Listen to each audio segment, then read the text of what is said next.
much, Right Honorable Speaker, for the opportunity to contribute to the ongoing debate on the budget statement and economic policy of the Government of Ghana for the year 2026 financial year, presented by the Minister of Finance on behalf of His Excellency, the President. Mr. Speaker, I wish to first of all commend the Minister of Finance, Honorable Kasiel Atu-Forson, and his team for the yeoman's job that they have been doing for the people of Ghana.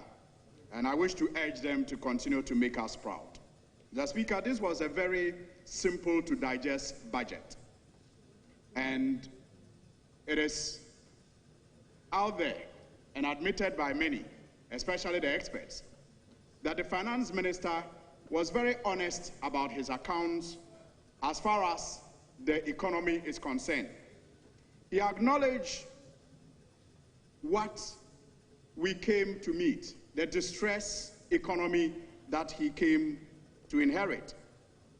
And then he recounted to us about how the 2025 budget had helped to restore fiscal stability, and also accounted to this House how the fiscal stability was being sustained through the introduction of revenue reforms that was to ensure more tax compliance, especially with the introduction of digital means of collecting revenue, like the introduction of AI. Mr. Speaker, but what was also most significant was his emphasis on tighter expenditure controls and the growth-oriented spending that he and his team have been focusing on. Mr. Speaker, if you look at page 141 to 142, you realize that the resource allocations that are outlined there are indeed growth-oriented allocations that will help to spur the economy on. But, Mr. Speaker, I have followed the debate in the last couple of days, and I will say that it's been amazing watching our colleagues, especially on the other side, exhibit what seemed like the height of hypocrisy and stunning display of collective amnesia. Mr. Speaker, it is amazing to watch them lament about unemployment and poverty whilst criticizing this government's focus on critical infrastructure. Mr. Speaker, for 8 long years, they were the very architects of our current economic distress.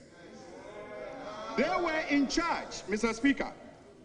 They presided over an era where the word corruption became synonymous with leadership.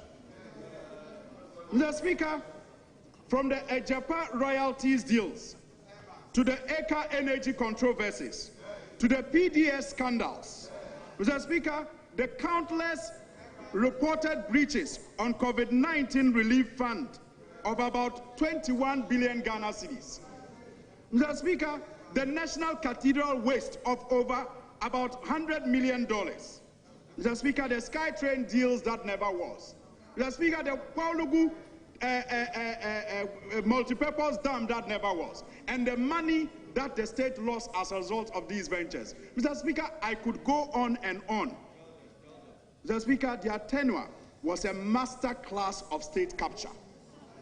Mr. Speaker, the resources that should have been building factories, that should have been building schools, that should have been building hospitals, were instead funneled into the pockets of a very selected few. Just because, so when you watch them today lament about unemployment, lament about poverty, it is shocking and can only be described as the height of hypocrisy. Just because yesterday I heard my honorable colleague, Kojo Oppong Nkrumah, make reference to the fact that they handed over about 150 factories. And that, because we have cancelled the 1D1F office, Mr. Speaker, those factories cannot provide the jobs that are needed. Mr. Speaker, really, was the 1D1F factory paying the workers? If indeed they handed 150 factories, those factories should be providing the jobs and contributing to the economy of this country, whether a 1DF office is in existence or not. Whether a 1DF office is in existence or not should not affect the running of those 150 factories. Mr. Speaker, they say in our language, in Dagbani, that Kayanya to Zomilgia. Mr. Speaker, to wit, the lack of energy to carry the load that is before you is the reason why you will say the aid that is to help you carry the load has shifted. Mr. Speaker, so clearly, if they had those 150 factories, they would have been functioning and supporting the economy. Mr. Speaker, the culture of corruption that directly fueled unemployment and poverty they now pretend to decry can only be attributed to their administration. How can jobs be created when contract sums were inflated? Mr. Speaker, and the funds were actually channeled. We're told in this country that party here, Sika. We all witnessed what happened when they introduced LEAP. Mr. Speaker, we witnessed what happened when they introduced NAPCO. Mr. Speaker, these schemes were compromised by systematic graft, leaving beneficiaries in the lurch. Mr. Speaker, the lamentations, therefore, are not a sudden awakening of conscience. They are a political strategy just to evade responsibility. But I assure them that President Mahama and his government will ensure that every peswa that was wasted is retrieved where possible. Mr. Speaker, the priority of this government is on critical infrastructure. And critical infrastructure, Mr. Speaker, is not just luxury. It is a necessary intervention to rebuild the foundation that they destroyed. Mr. Speaker, their administration prioritized consumption, spending on themselves and their cronies, while this government is prioritizing production. And you cannot tackle unemployment, Mr. Speaker, without reliable energy. Investing in the power grid and renewable energy is what will power the industries that will create the jobs. And that is why in this budget, Mr. Speaker, you'll notice the commitment to a GPP2, the construction of another Ghana gas processing factory. Mr. Speaker, you cannot reduce poverty without efficient transport. Building roads, Mr. Speaker, and port infrastructure is what will lower the cost of food and goods and connect farmers to markets and make Ghanaian businesses competitive. And that is why, Mr. Speaker, you will notice in this budget again that we have prioritized critical corridors, road corridors in this country. We have prioritized the construction of the Western Corridor, Wenchi all the way to Wa, the Eastern Corridor. That will take the road all the way from Aflao to the Upper East region, Kolongugu. Mr. Speaker, we have also prioritized the Central Corridor. And as we speak, the dualization of the Accra-Kumasi, highway has reached about 64% completion rate. And Mr. Speaker, you will recall that when we came into power, that project was stalled because there was no dedicated funding for that project. It has been put now on the Big Push agenda. Mr. Speaker, the headline of President Mahama's Big Push agenda is the new expressway that will see about 8 interchanges on the Kumasi-Accra highway. Mr. Speaker, all of these are not just concrete, bitumen, and metals. Mr. Speaker, these are projects that will impact our economy, that will produce jobs, and that will create employment. Mr. Speaker, you cannot attract investment without a transparent system. The new government, and that is His Excellency President Mohammed's government, is focused on rebuilding trust and directing funds into tangible projects. And these projects, Mr. Speaker, will ensure that we restore the confidence that is required for the necessary investments to be done to bring about the jobs. Good friend opposite just spoke as if he was in opposition. My brother, you have moved to government. You are no more in opposition. Bring us the hard evidence of the corruption you are talking about and stop lamenting. Lamentations will not help you. You lamented for 8 years. You are in government, you are still lamenting. Stop the lamentations and work. Mr. Speaker, I hold in my hands 175 promises made in the 2025 budget. Mr. Speaker, if you care, I will lay it for the pleasure of the majority. Mr. Speaker, less than 30% of this has been achieved. And in fact, of the 30% that has been achieved, 70% of it are policies that has its foundation laid by the previous administration. Mr. Speaker, again, I have in my hands promises that were made in the 2026 budget. And Mr. Speaker, in the 2026 budget, you have again gone to make 222 promises. You made 175. You didn't even meet 30%. You have made another 222 promises. Mr. Speaker, let me lay that as well.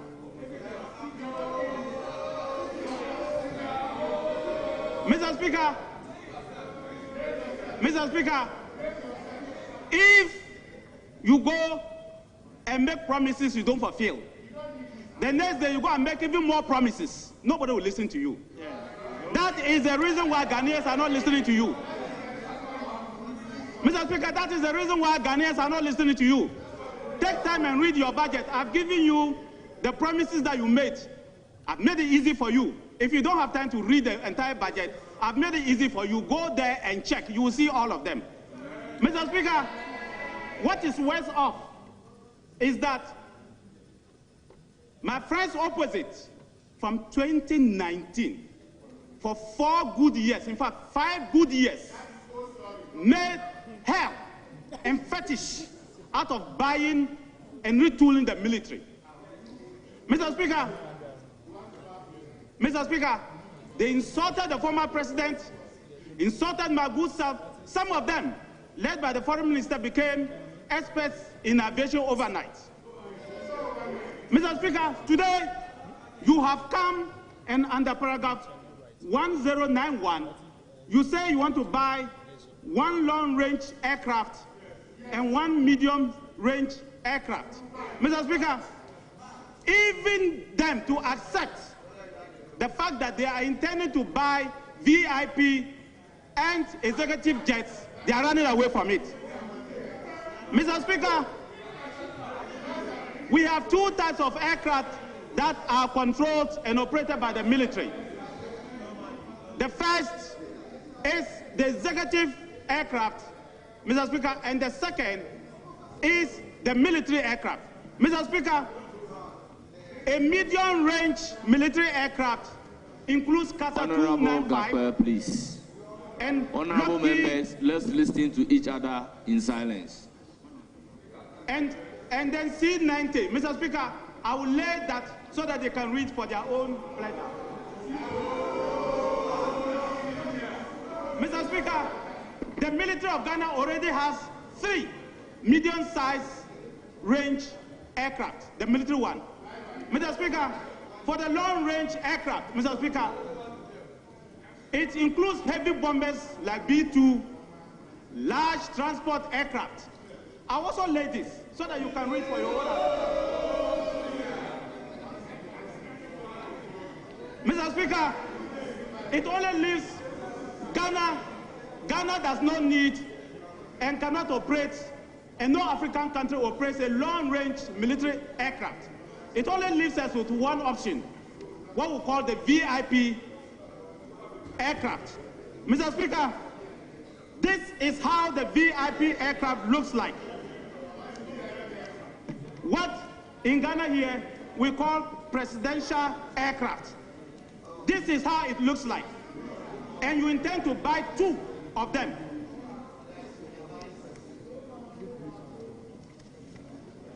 Mr. Speaker, this is how they look like.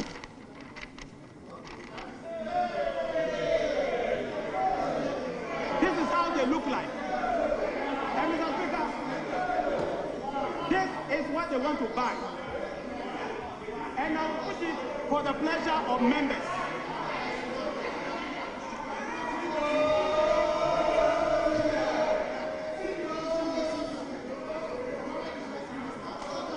Mr. Speaker, I say this, I cannot, and let me repeat, I can never be against the purchase and retool of the military. Never. After 8 years, I will never be against it. In fact, I was here to fight for the military to get aircraft. I will never and can never be against it. But you on the opposite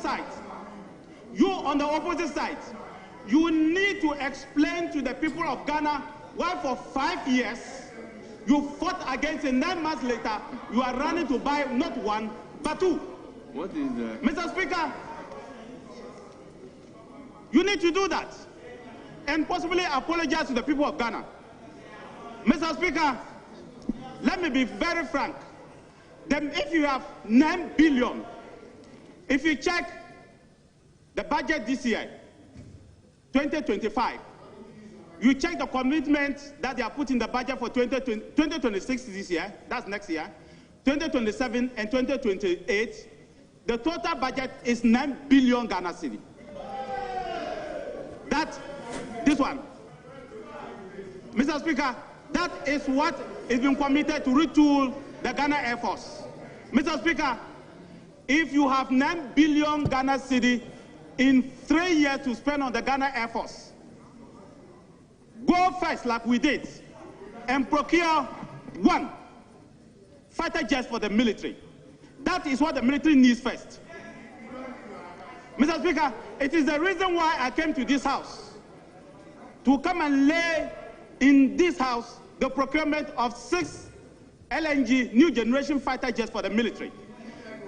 That program is still there. The only reason those jets have not arrived is because we entered into an IMF program and all the funding banks stopped paying. Mr. Speaker, I say to you that if you talk to every soldier, if you talk to every Air Force officer, every pilot, that if government has 9 billion, the first thing they will tell you, Mr. Speaker, is that buy us what we will need to be able to protect the people of Ghana. And what they need to protect the people of Ghana is helicopter gunship and fighter jets first. If you decide to buy this one first, what you are doing, you are buying it for your own comfort. You are buying it for your own comfort, the comfort of the executive. That's one. I'm telling you the truth. I am not saying don't buy it. The military needs it. Go ahead and buy. Yes. But please buy 1. Honorable Nitiwul. Buy 1. Honorable Nitiwul, I recognize the majority leader.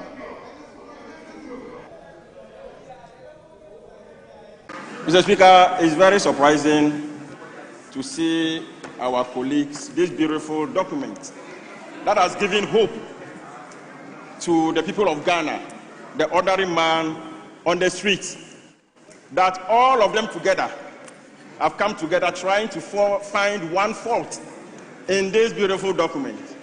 It was a great surprise that they brought all their mathematicians and their calculators to the front bench, calculating figures to find one fault. Thank God they couldn't find one, Mr. Speaker. Mr. Speaker, it's also surprising to hear them propounding solutions to problems they could have solved. They could have solved in, the last 8 months. Today, we have taken over and we have provided solutions to problems that they have created. Mr. Speaker, because I'm a bachelor, I went to the market and I was able to buy what they were talking about, Mr. Speaker. Last year, this rice, which is Abena rice, was sold at 164 Ghana cedis. Just last year, Christmas, 164 Ghana cedis. This fried corn, Mr. Speaker, was sold at 60 Ghana cedis. Yesterday, just yesterday, Mr. Speaker, I bought this for 99 Ghana cedis. And I bought this oil, Mr. Speaker, for 39 Ghana cedis. This is evidence of the economy that we have transformed from where they left it, the junk status, to the status that we have transformed it up to. Mr. Speaker, the COVID levy, Mr. Speaker, on unemployment. Last year, the Vice President said he created 2.1 million jobs. 2.1 million, that is more than the unemployed Ghanaians in the country. We have come out with holistic programs that will give jobs to our people. 800 jobs mentioned in the budget, creating jobs for the 800,000 jobs to be created in all angles. Mr. Speaker, one is the 24-hour economy. 24-hour economy that we are debating. Today we go to Adenta. This yearly office in Adenta is running for 24 hours. Passport office is running for 24 hours. It means we have begun something last year and we are going to continue. Mr. Speaker, when you look at the agriculture, modernization and agro-industry jobs, that's under Ministry of Agri, Feed Ghana, Farmer Service Center, Farm Banks, all these are creating jobs for the youth, including our brothers at the other side, including MPP members. All of them are getting jobs under this, unlike the failed projects that they introduced that collapsed under their watch just last year. Mr. Speaker, aside this, we have Youth Employment Agency, we have the digital skills, we have the Codex program, we have the digital centers that are opening regional offices. I thank you, Right Honorable Speaker, for the opportunity to speak to the budget statement and economic policy of the government of Ghana for the 2026 financial year. The budget entitled Resetting for Growth, Jobs and Economic Transformation. Mr. Speaker, I'm very grateful that I have to speak just after the Honorable Asensu has just finished speaking. Mr. Speaker, Honorable Asensu spoke as if he just landed in Ghana today. He spoke as if he wasn't the minister for roads of this country. Mr. Speaker, the honorable member spoke as if his government that just left office did not rule this country for 8 good years. Mr. Speaker, he spoke as if Ghanaians have forgotten that his government, that he was a minister, declared year of roads 3 good times. Mr. Speaker, the Honorable Asensu Boache spoke as if we have forgotten that he stood in Ejisu during the 2024 by-election. On the 24th of April, he said, and I quote, "Semutu abama NDC niya, ontimi emba me ho emme lobby for roads. To it, if you vote for an NDC man, he cannot come to me and lobby for roads." Mr. Speaker, the internet does not lie. 24th April 2024, during the by-election campaign, he said so. Mr. Speaker, this same honorable member on this floor, Mr. Speaker, in this chamber, the honorable member indicated that roads should be contrasted where we have human beings, to indicate that the Excellency John Dramani Mohammed's government decision to send roads to the northern Ghana, we do not have human beings there. Mr. Speaker, we are all Ghanaians and we deserve better. Mr. Speaker, Ghanaians are wise. Ghanaians knew the reason why they voted them out and voted for the NDC massively. Mr. Speaker, let me rest assured. Let me tell the honorable... Honorable member, you mentioned honorable member, go on. Thank you so much, Mr. Speaker. Mr. Speaker, I want the MPP side to be rest assured that His Excellency John Mahama knows what he's about, and he knows that the people of Ghana voted for him massively, and so he's going to serve them the way they want him to serve him. Mr. Speaker, and also let the MPP people to be rest assured that the express road, the Accra-Kumasi express road that the budget talked about, we are going to work on that express road and still work on the dualization of the Accra-Kumasi road. So don't be worried at all. We are going to serve Ghana. We are going to serve the people of Ghana. We are not going to look at people in the north, people in the west, people in the south. We are developing the whole of Ghana. And that is the idea. That is what the people of Ghana want us to do, not to concentrate on some areas and leave out other areas. Mr. Speaker, let me state this. There's this statement in the budget that sounds so well for me, where the finance minister indicated that that they are devoting 10 billion.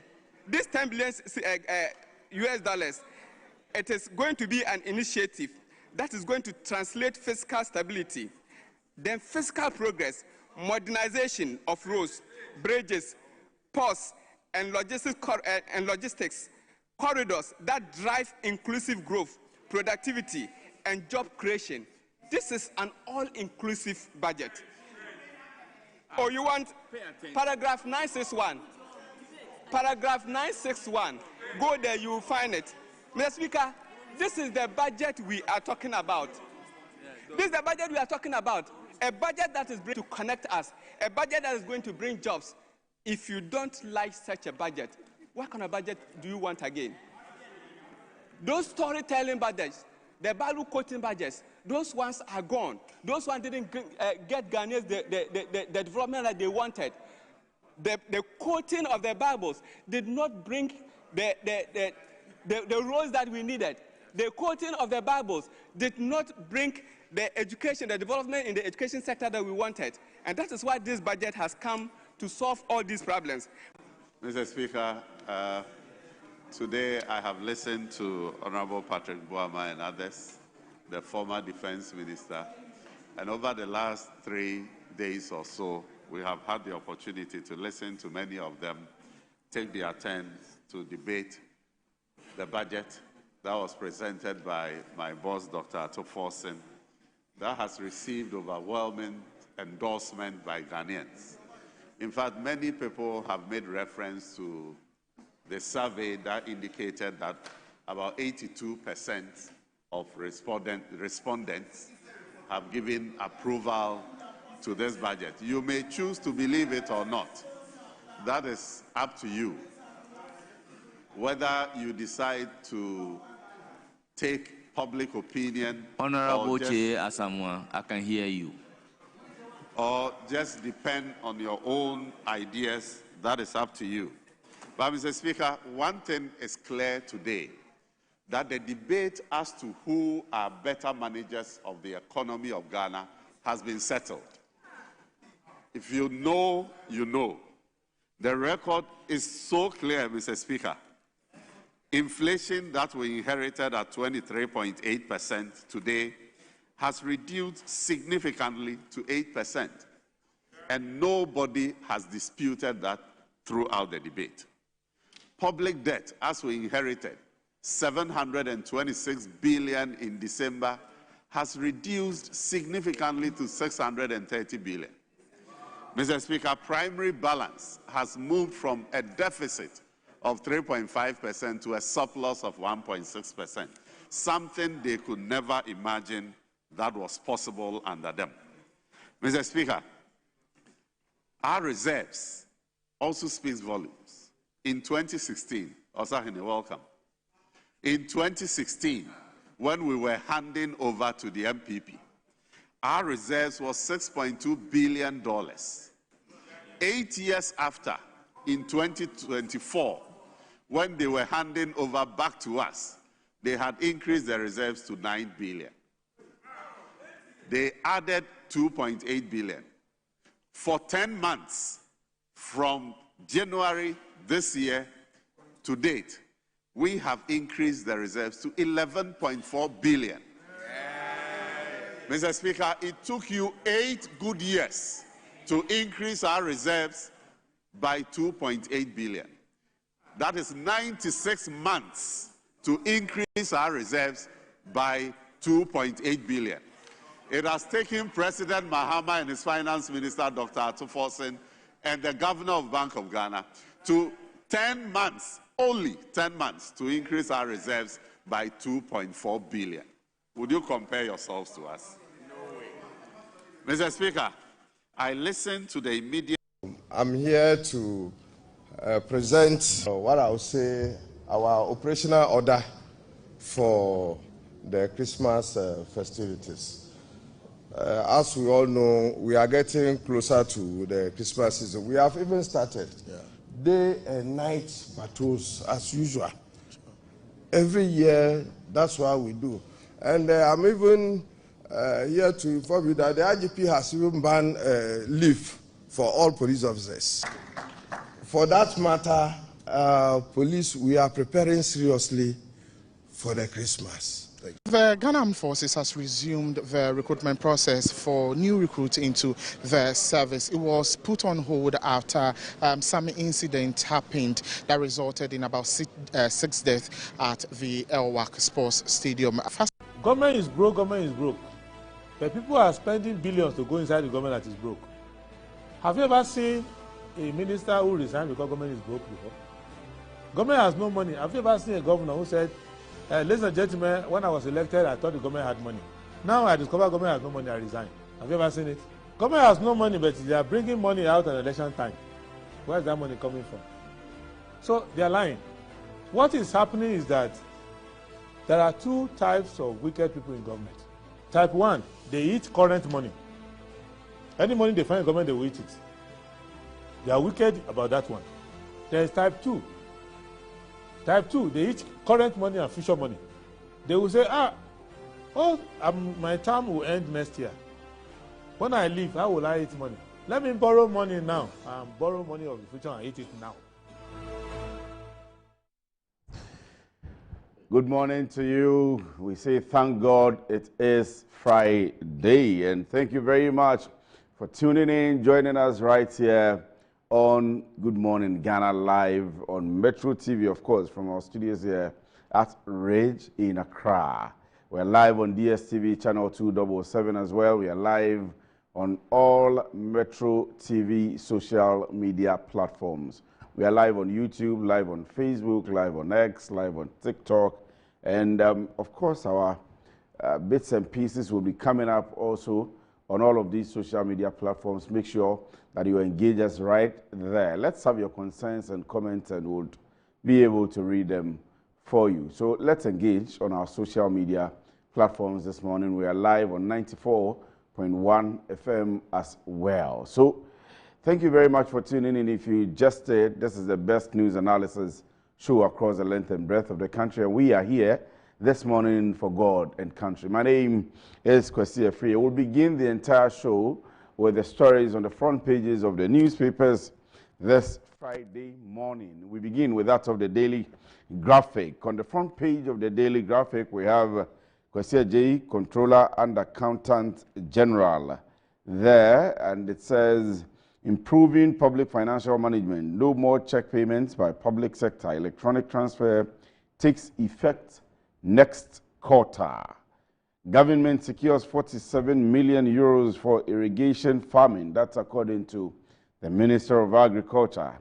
And COP30 in limbo as fire outbreak creates stampede. That's what happened as of last evening in Brazil. And we're here to see if there's any casualties. But I think so far so good. First Bank Ghana Partners Global Entrepreneurship Festival 2025. So this is the Daily Graphic newspaper. The Ghanaian Times now. The Ghanaian Times. Economy grows 5.1% in August.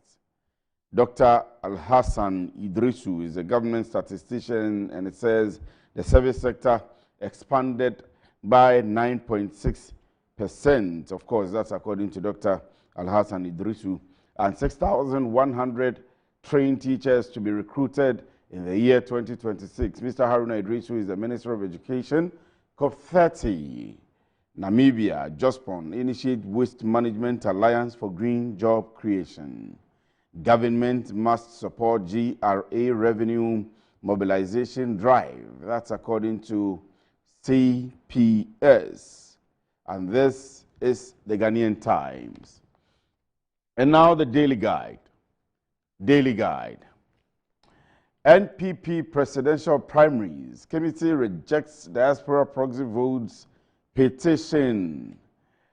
Joseph Osei Wusu is the chairman of the committee. And MPs clash over 2026 budget. Patrick Yabuama and Thomas Nyakuampim are all on the front page of the Daily Guide newspaper. Some of the bias that we've been playing for you this morning have been captured, and the details of the budget discussion also have been captured. I'm sure that this morning we'll be rounding up our discussions on the budget that was read by Dr. Kesela Tuforsen last week. It's been very intensive in Parliament this week, and of course, that's the duty of the members of the House. Assemblyman acquitted over Major Mahama murder. William Barr is here on the front page of the Daily Guide. Justice Rita Ajiman-Budu goes home on the 22nd day of this month. That's the Daily Guide newspaper. That's the Daily Guide. The New Weekend Crusading Guide. New Weekend Crusading Guide. $1 million waiver stokes fire at Ghana Maritime Authority over MV Sankofa vessel. IPPA doubts 2026 budget credibility, says macroeconomic gains preceded current administration. And government staffer or Nungua chief with some elders who demolished Nungua Dreamland Beach Resorts. That's a question being asked. High Court Judge Rita Ajiman-Budu goes home tomorrow, and Savannah region now stable and calm. A report from the Inspector General of Police. Interpol removes Ken Ofori-Atta's name from wanted list, and government institution to migrate to secure electronic payment system next year. Controller and Accountant General says so. That's the New Weekend Crusading Guide. The insights. The insights. Reparations. CARICOM presses UK on slavery justice. Kwesi Pratt renews call for African reparations and unity against neo-colonialism. 2026 budget. EduWatch thumbs up support for free senior high school, but warns of risks to infrastructure. VIP seeks transformative partnerships in waste to energy, sustainable aviation fuel. COP30, Namibia vows to partner JOSPON Group on waste transformation.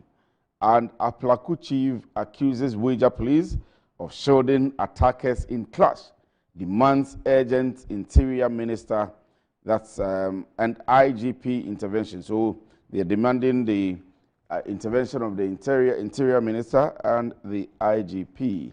All are captured on the front page of the Inside newspaper. You can get a copy of the paper to get the details of these stories as captured. That's Inside. And now the Informer.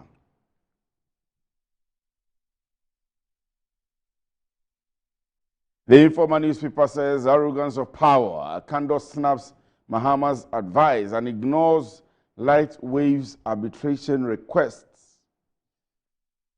Well, government to restore road tolls, and Namibia partners JOSPON on waste management. Assemblies, Attorney General's mess emboldens Ofori-Atta, cites no docket claim and leaked communications as grounds to fight Interpol notice, but OSP says, lie.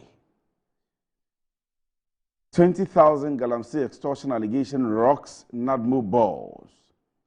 And special coming up, that's by the Informer, why Ato Forsen and Ministry of Finance must stay off dubious new GRA headquarters. They say stay tuned. That's the Informer newspaper. The Inquisitor.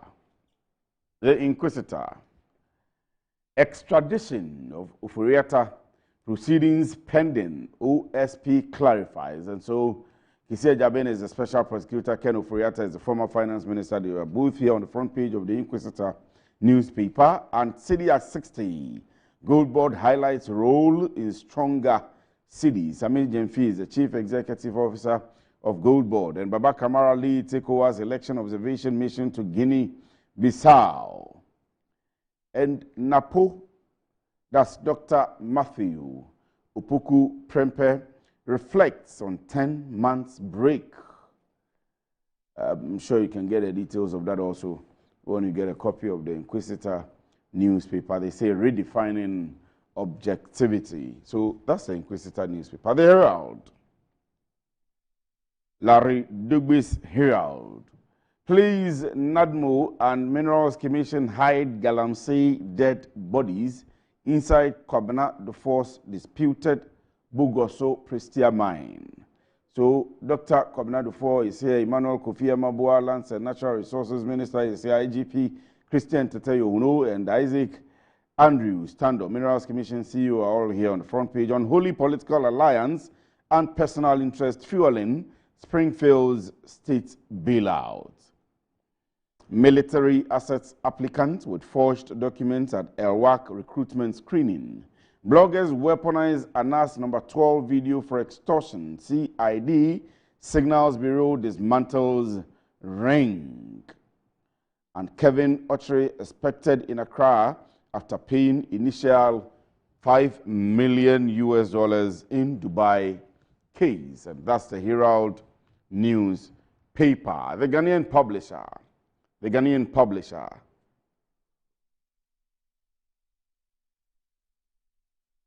NPP presidential primary in danger over proxy voting disputes. Ghana calls for urgent Kimberley process overhaul.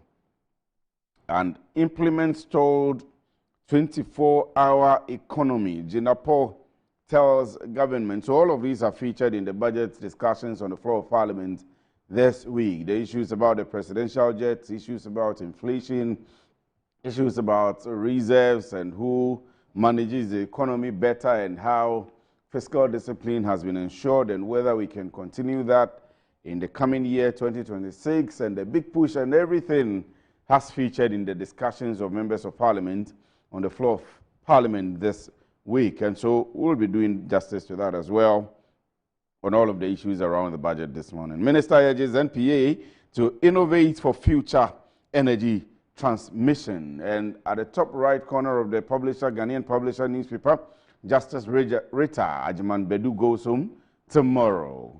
So this is the Ghanaian publisher newspaper. The Business and Financial Times. Economy expands 5.1% in August. Strong services, farm output. So these are the sectors as indicated by the Business Financial Times that are underpinning the growth or the expansion of the economy in the year-on-year growth. That's for the month of August by 5.1%. Revenue fragilities cast shadow over 2026 budget targets. Well, so of course the Big Push project and the others will be underpinned by the revenue mobilization for next year. So First Bank partners Global Entrepreneurship Festival 2025 to champion Africa's next generation of innovators. And on the economy, ISA calls for tougher measures to deliver growth and job targets. There is a feature here. Europe must help Africa break the cycle of debt. And COP30, Namibia eyes Jospon partnership to drive circular economy shift. That's the Business and Financial Times. And finally, the last of the papers this morning is the Catholic Standard. the Catholic Standard. Bishops push for emergency targeted action on Galamsey. That's on the front page of the Catholic Standard. Church leaders issue stark warning. Nation soul at risk from illegal mining. Budget 2026 shockwaves. MPs must step up, and Mahama moves to speed up Galamsey trials. Silent shame. Ghana's returnees are disappearing after U.S. deportation. And Ghana's new man in the Vatican, Sir Ambassador Asoro with Pope Leo the 15th. So that's a picture, the editorial, when the bishops speak. And that's the Catholic Standard newspaper. Let's get to the online portals, but before that, let me quickly mention to you my guest who will be represented here this morning, Alhaji Al-Hassan Tampuli Suleimana, a lawyer and member of parliament for the Gushegu constituency, and of course, Felix Kwachi Ofosu is a presidential spokesperson and minister for government communications, is also the member of parliament for Abra Asebu, Kwaman Kese. When I come back to the studio, I'll show you, and we will begin the discussions. And this morning, tell a friend to tune in this morning, because our morning will be exciting and packed up. We are going to look at the budget. I've mentioned that already to you. So we'll have the 2026 budget and the presidential jet saga. We'll have the Ken Oforiatta versus the OSP in the SML scandal. Maybe we'll begin with the budget and come to the OSP, and then we'll look at the ECOWAS court dismissing Tokonu's request. If we have time, we'll look at the NIMOS attack and the safety, the security, the Galamsey fight, and all of that. And then the anti-LGBTQ, there is plus, and lots of other things also involved. The legislation, and His Excellency, the President John Dramani Mahama, has stated emphatically that when it comes back to Parliament, he will append his signature and turn it into law. So these are the topics we have for you this morning. If you have an interest in it, you may want to send us a text message. We'll be happy to read, but tell a friend to join the conversation this morning. Let's see what's happening on Metro TV Online, after which I'll take a quick break, and when I come back, I begin the discussions for this morning. Stay with us.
Sometimes the unexpected happens and the hero falls down in his own story. But he needs not stay down for long.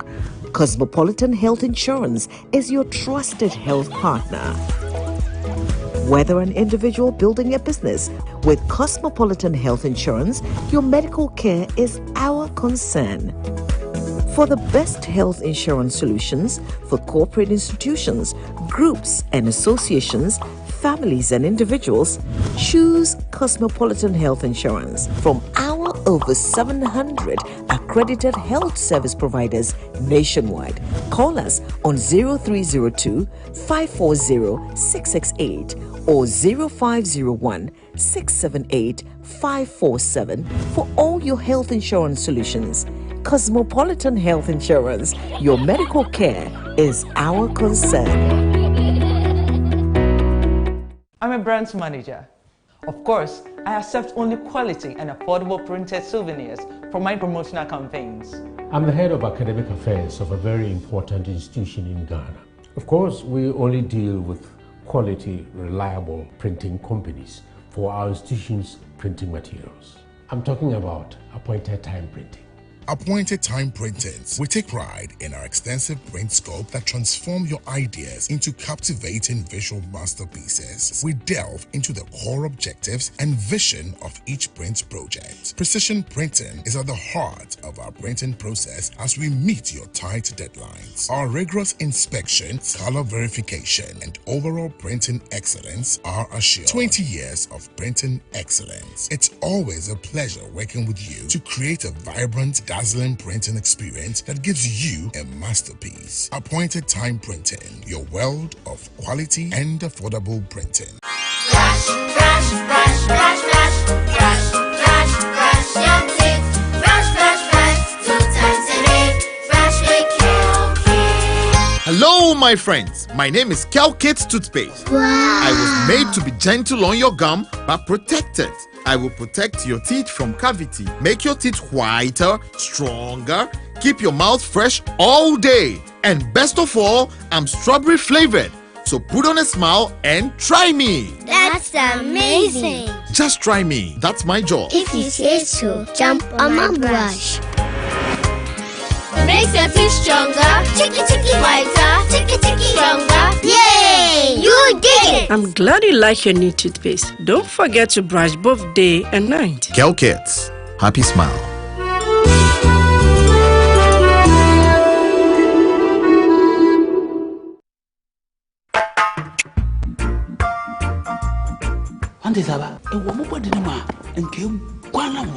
Oh, Jose, and I made the SMS. Can any pan, Nasana, Mishia, now what me? A drain I didn't know. Kingdom Garlic Bitters. No, more benefit him. Me benefit wine. Also, what told dear? Abrewa, the smile, our brand, Mishuve. One antique a crown our bread. No Kingdom Garlic Bitters, and any capsules. Nanya, what dear Brebia. Kingdom Garlic Bitters, and the capsules. Assembly, a devil when I'm when I say, send your name, wife, company, one personal. Kingdom Ginseng Power Capsules, and tea. Say, see, I'm password. Kingdom Ginseng Power Capsules. A many genius from Debefi, Abrebia. Obebia o de poor hauno. A drobakupa we hear tremendous capsules. Tremendous capsules. SCS Yuma we obesima. And no, you when you be a ton rubia. Kingdom Herbal. No challenger.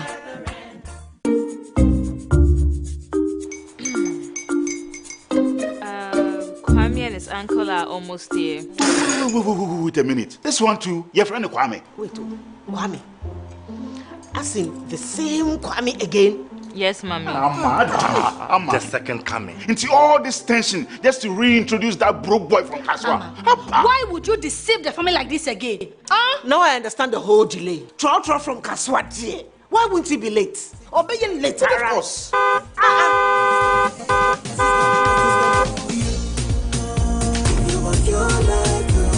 Star 712 hash, star 712 hash. You go be the luckiest. Go be from Georgia, be luckiest. From Natebia, cause she be luckiest. Yeah, you go be lucky, luckiest. No matter why you're lucky. Everybody go be the luckiest. That's Kwame! Send your God up boom. If you put it toye, so would the coming of the Son of Man be. Is that his car? Ha! Even now, your shadow the way designer. I use my own mouth to reject him. Oh, this is my mouth. Look at that. Kwame, my son. Now, tell me the truth. How did this all happen? Oh, mommy, simple direction. Mr. Goodluck no check me way. Yeah, man. Easy car. Or dial star 712 hash. The devil is a liar. He picked his ticket and entered his lucky 5-digit number. I'm his birthday. Oh, how romantic. And he followed the prompts, yes. And then boom, confirmation test. One quick, pick 5 numbers for me, okay? I'm feeling like 7. Dial star 712 hash. Choose your ticket. Enter your lucky number. Follow the prompts and let destiny handle the You see how they love you now? Yo, do you have family payment seminar? Before December, maybe release a motivational album. Patapa, my super. This promotion is regulated by the NLA on the Caritas platform. Tagged along the pristine shores of Gomoafete, Black Star Royal Resorts rises as a symbol of rebirth, connection and possibility. Ghana's premier 5-star oceanfront destination. Imagine owning a place in Ghana's coastline that never loses value. A place that pays you every single day, even while you sleep. A place your children and grandchildren will thank you for creating a legacy for them. At Black Star Royal Resort, we make that dream real, offering secure ownership, guaranteed passive income, and a legacy that truly outlives you. Our luxury villas and suites are turnkey, fully furnished, and professionally managed. Join me at the Mikasa Home and Property Fair 2025 on the 5th and 6th of December 2025 at the Icon Event Center, East Legon from 9 a.m. to 7 p.m. Don't miss this exclusive event-only discount. Take a step, claim your unit, and build a legacy for your family.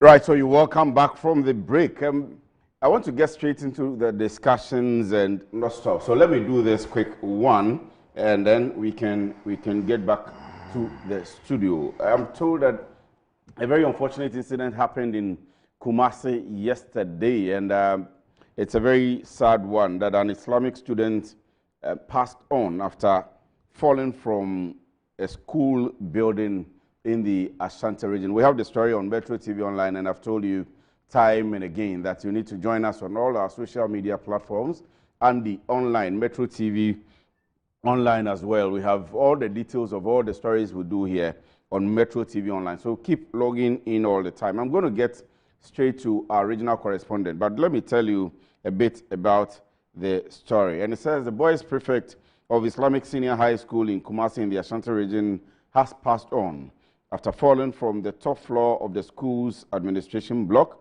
during school hours. The student, identified by school authorities and family members as Abbas, was rushed for medical attention but did not survive. He was later buried in line with Islamic traditions. Relatives say Abbas had shown signs of distress in recent months. His mother and uncle told reporters that he had spoken about wanting to end his life, but he believed he was expressing frustration rather than making a serious threat. Some students also said they had heard similar remarks from him but assumed he was joking. Authorities have yet to issue a detailed statement. This is a very sad one, a very, very sad one. And our Ashanti regional correspondent is Abdul Basit Suleimana, and let me get to him on the line. Abdul, good morning. Thank you very much for joining me. Have you been to the school since you heard this incident, and what have you been told? Yeah, good morning, Chairman Kwesi, and good morning to our cherished viewers. Yes, it was a tragic incident which occurred yesterday at the Islamic Senior High Secondary School, yesterday at Abrepor. It was unfortunate that the school prefect ended his life that tragic way. Most of the students are still in a state of shock as at this morning because they've not witnessed such incidents in the school before.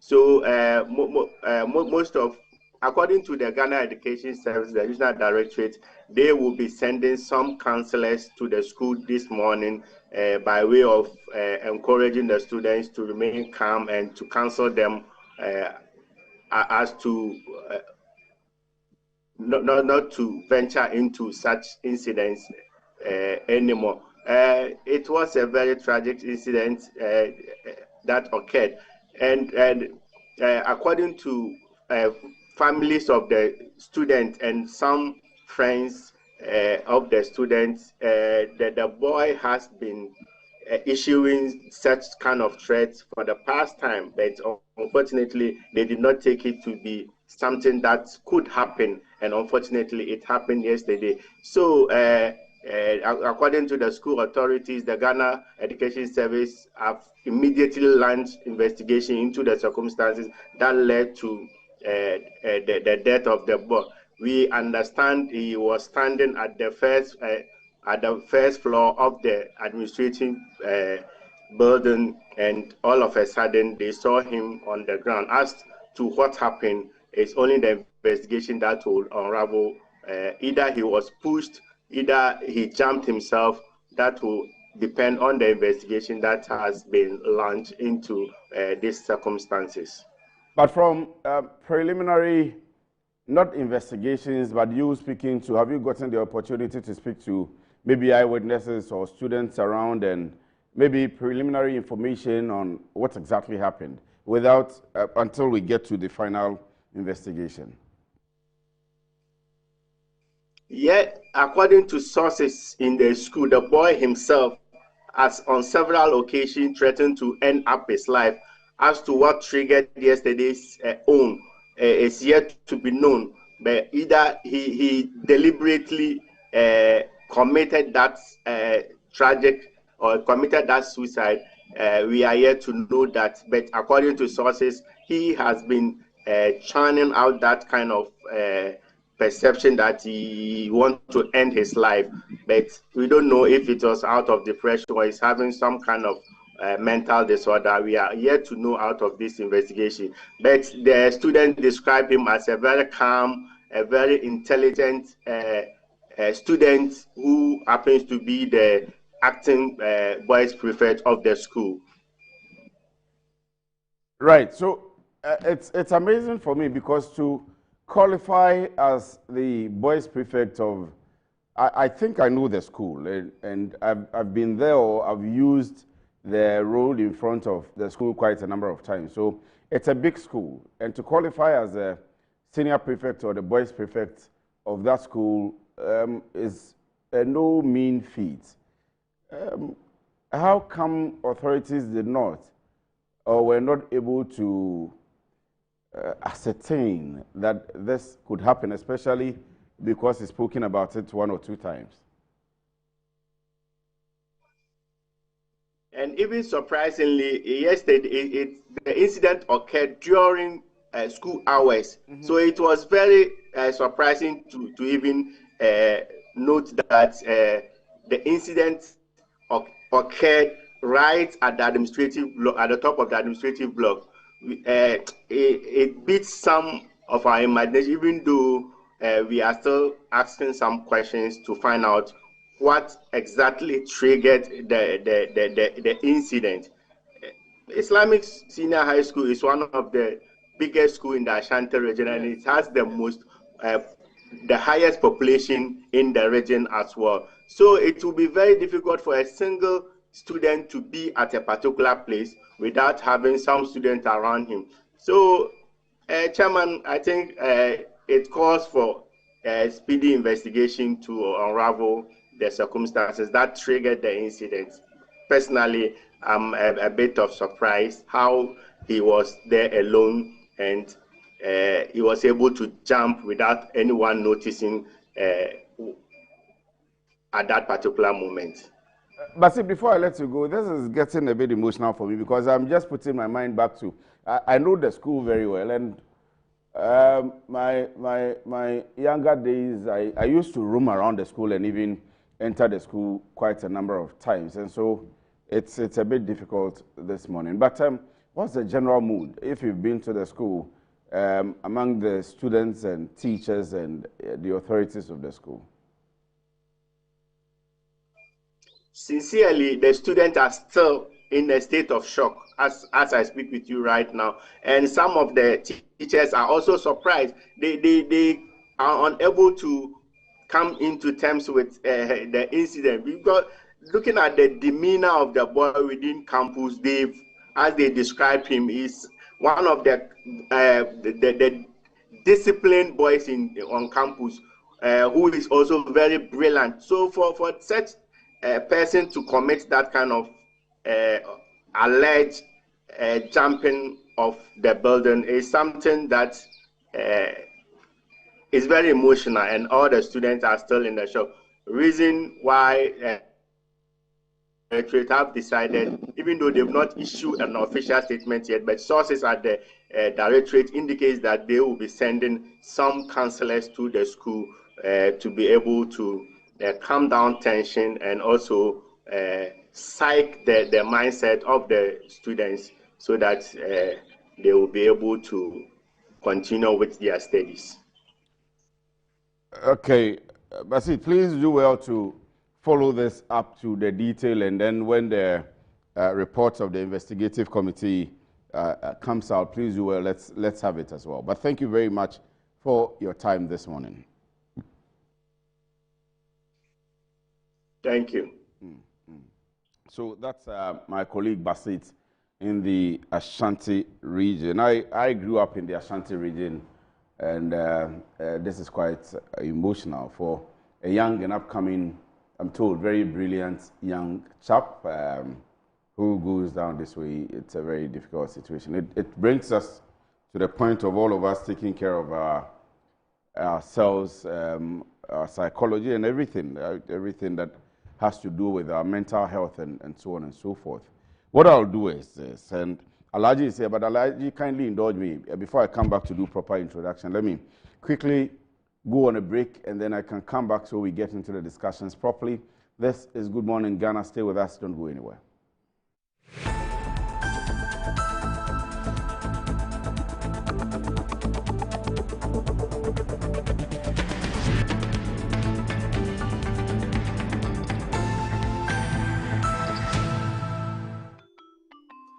Start your kids' day the right way, filled with confidence to take on any challenge. Pepsodent Kids contains the right amount of fluoride and sugar acid protection to care for their developing gums and teeth. Grab either orange or strawberry so they brush with the sweet flavor they love morning and evening. Pepsodent Kids, giving your children a bright smile for a brighter future. Are you a headmaster, headmistress, parent, teacher, or an educator looking for high-quality textbooks for preschool, primary, and junior high school students? Look no further than Advocate Publishing Company. Advocate Publishing Company is a leading publisher of educational materials in Ghana that publishes very engaging, interactive, and comprehensive textbooks that meet the needs of students, teachers, and parents. Our textbooks are thoroughly published to make learning fun and easy. They are also designed to stimulate critical thinking, problem solving, and creativity in students. Make Advocate Publishing your preferred choice for all your educational needs. Explore our range of textbooks and educational resources. Visit us at the old GNTC yard near Kingsway, Accra. You can contact us on 0503 786 776 or 02408 06354, also 0531 600360, and connect with us on Instagram, X, and Facebook at Advo Publishing. Don't settle for less. Choose the best. Advocate Publishing Company, empowering young minds one textbook at a time. Thinking Publishing, Think Advocate Publishing.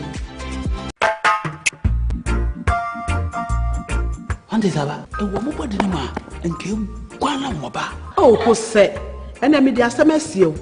Canny Pano, Nasana, Michiana, what me. A drain I didn't quano. Kingdom Garlic Bitters. No, more benefiting. Me benefiting wine. Also, what told dear? Abrewa, the smile, our brand, Mishuve. One antique crown our bread. No Kingdom Garlic Bitters and any capsules. Nanya, what dear Bribia. Kingdom Garlic Bitters and the capsules. Assembly, a devil when Amawani Adise. Send your name, wife, company one personal. Kingdom Ginseng Power Capsules and tea. Say, see, I'm password. Kingdom Ginseng Power Capsules. Emeni chienya sumdie befi abrebia. Obebia o de pua hauno. Edro bakupa wihiane Tremendous Capsules. Tremendous Capsules. Esiesie uma uye obesima. Edro yi ubenya bi obebia yeton robia. Kingdom Herbal. No challenger. Wabedum time aso. Hey, J. Watch it, na learning. Missy, watch and learn. Mekwaya mabesisia. Abozing. I can say no ya konati and the more drink woman. Hey, but I didn't mean. Oh, sorry. She knew her old dish. Eji, Dabio, baby womb. Ready? Hey, baby womb. Ah, Eji, I'll cause some discomfort. Ah. Sorry, well, uncle, where would I die? Why your funeral? Say a Pesori insecticide GB at a user. Co pharmacy in a shop biamu. Na mum say a pharmacy supermarket and a shop ra. Na repedudu to a cotonwa. On for Royal Dutch and our Aerofield Trading. FE spray with Daimwa.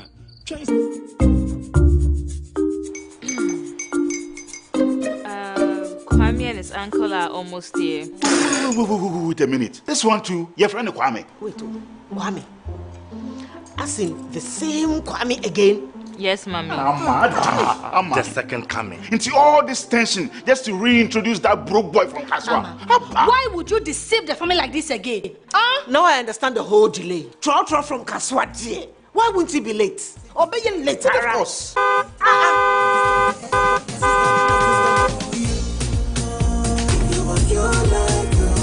Star 712 hush, star 712 hush. You go be the luckiest. Go be from Georgia, be luckiest. From not the cause she be luckiest. Yeah, you go be luckiest. No matter why you're luckiest. Everybody go be the luckiest. That's Kwame! Senya God apple boom. If you put it toye, so would the coming of the son of man be. Hey.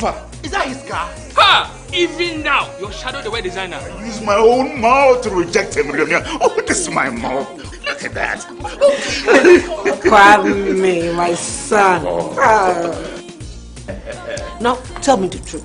How did this all happen? Oh, mommy, simple direction. Mr. Goodluck no check me way. Yeah, man. Easy car. Or dial star 712 hash. The devil is a liar. He picked his ticket and entered his lucky 5-digit number. How much birthday? Oh, how romantic!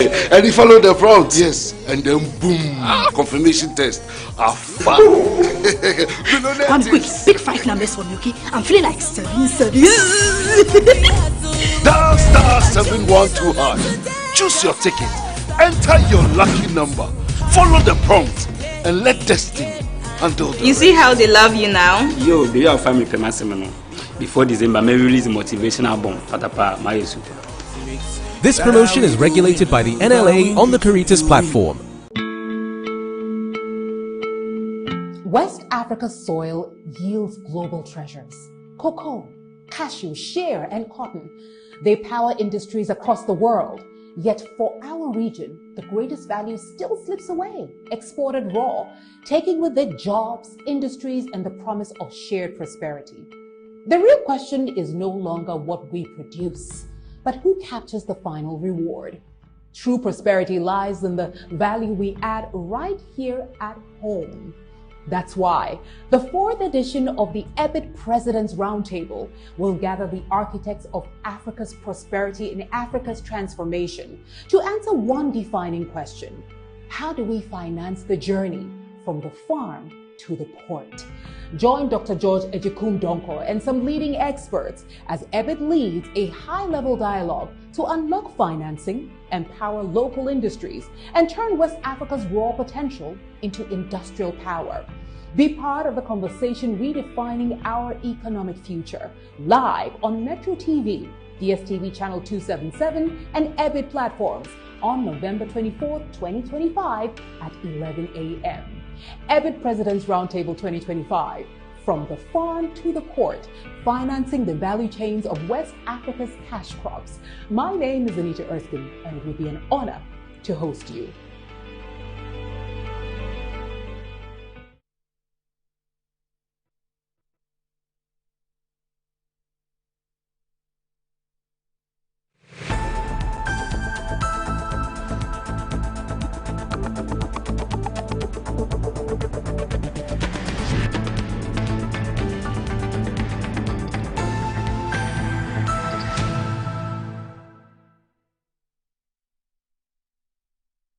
Right, you welcome back from the break. Thank you very much for staying with us. I'm sure that between now and the next 2 hours, you will enjoy the show for the morning. My guest, the Member of Parliament for the Gushegu constituency, has been seated and has been with us even through the reading of the front pages of the newspapers. Alhaji Alhassan Tampuli Sulemana, a lawyer and an MP, Gushegu constituency, former a lot of things, former chief executive officer, NPA, former a lot of things. Honorable, good morning. Good morning. I hope you're good. Very well, thank you. And everything is going on well. We can't complain. And the constituency as well. I was going to ask you about the NPP and the things that are happening in the presidential primaries. But let's begin from your constituency. How is the constituency doing? The constituency is fine. Good morning to the good and virtuous people of Gushegu, my beloved constituency, and especially to the paramount chief, the Gushe 9, the Gushe Imam, and then my able youth. The current situation is that we are in the harvest season. So this is the harvest season, and at this moment in time, when you go to Gushegu, you likely would find people from the town, from the major town itself, and all the communities, most likely, harvesting in their farms, and then the soya beans, maize, and those who are harvesting rice and so on and so forth. So this is the major harvesting season, and then they thresh all of these things. Now, normally, they would have people, meet them at the farm gates to buy their yield, so that they don't even have to transport them back home. This year, it hasn't been the same. Why? It hasn't been the same. There's a lot of suffering. Normally, when you go to the constituency around this time, and most of the communities, after harvesting, that is when you find people building. So you find a lot of construction going on. When you go down, you find a lot of tipper trucks bringing in sand, stone, laterite, and so on and so forth. They have harvested, they have made profits, and so they put the profits that is not the case this time in their around. construction. That is Why? not What's the case this time around. Prices are far below the price of even fertilizer. So you buy price a of bag the produce, the harvested produce. Exactly. So you buy a bag of fertilizer for about NPK or urea for about 400 Ghana cedis, and then you are now selling a bag of maize for less than 200 Ghana cedis. In the past, you could sell a bag of maize for about 800, 600 minimum. In fact, and then you can buy 2 or 3 bags of fertilizer. But this time around, it was even much more cheaper when we launched the planting for food and jobs. So you are paying for half the price of the fertilizer. So right now you are paying full cost recovery, and your fertilizer is way more than the price of a bag of maize. You understand? Really? So there is a big situation in the constituency. And not just in the constituency, but across the entire north. If you go take your media people to the various communities, it's going to be lamentation upon lamentation. The support that the government used to, give to private sector, to even the public sector, to go and procure some of these things is no longer there. People are not going to buy. People are not going to buy. And when they even decide to buy, they buy it for whatever. And I am also a farmer. And so some of these things... you see it yourself. You experience it yourself. Yes, I took a decision to get into because that is the mainstay of my people. So to better understand them, I have to also get into the farming. So that when they are complaining, I understand at first hand what it is that they're talking about. And I appreciate their challenge, I appreciate their situation because I have harvested. And some of us, maybe we have the luxury of keeping our produce. In warehouses. All right, in warehouses. But some of the people, they don't even have a place to put them. And you even leave it at, at your own risk because it may catch fire. All right, anything can happen. Meanwhile, they need the money. And this is the period that we normally perform big funerals. Because we have harvested and we have made some monies and we put funerals down for about a year and beyond. So that we will be able to harvest and then use it to do a lot of things. So currently, we have that situation in the very worrying. and in a lot of, so that is the biggest problem that we have right now. There is hardship, big time hardship in the communities. And I think you have to send your people to the various communities. You don't need to go to just my constituency, but just go to has the government's attention been drawn to that? Because for example, with the gluts in eggs, that's right. We are told that the Ministry of Agric, through the buffer stock, is to buy all of them for the senior high schools. So, yeah, we are told the same, that in fact there is even supposed to be a provision made in the budget of 200 million to buffer stock to procure, but what we have currently and the farm is not like 200 million matter. It's way beyond 200 million. It's across the entire regions. And now there used to be a time when people came from across the borders to come and buy. And some of them even increase the prices. That is no longer the case. So you find trucks coming to load normally to Burkina Faso, to Nigeria, to Togo and beyond. They are not coming anymore. All right. So prices have plummeted to unimaginable levels that is not sustainable. The people would suffer. Now, the danger in this thing is that there will be no incentive to go into any cultivation next year. Because if this is what I have not, gotten any good yield, then next year I'm likely not to do. And there's going to be serious, scarcity of food. From scarcity of food. Exactly. Yeah, from next year. You understand? Because people are not motivated to go back into farming. Precisely. And they still have some produce that they want to sell before. Exactly. So it's a big challenge as far as the constituency is concerned. So that's the constituency on the screen. That's right. That's the Gushegu constituency. Correct. Which committee is this? I have over 400 communities. Yeah, I have over 400 communities. So unless you I'm told this is where the Gushegu Hospital is. Okay. Maybe you can zoom out, right? Maybe zoom out. Then let's have a bigger shot of the place. No, I mean. All right, this is the hospital road. This is the hospital. You see the hospital. That's the hospital road. That's right. Okay. That's right. Okay. Okay. I get it.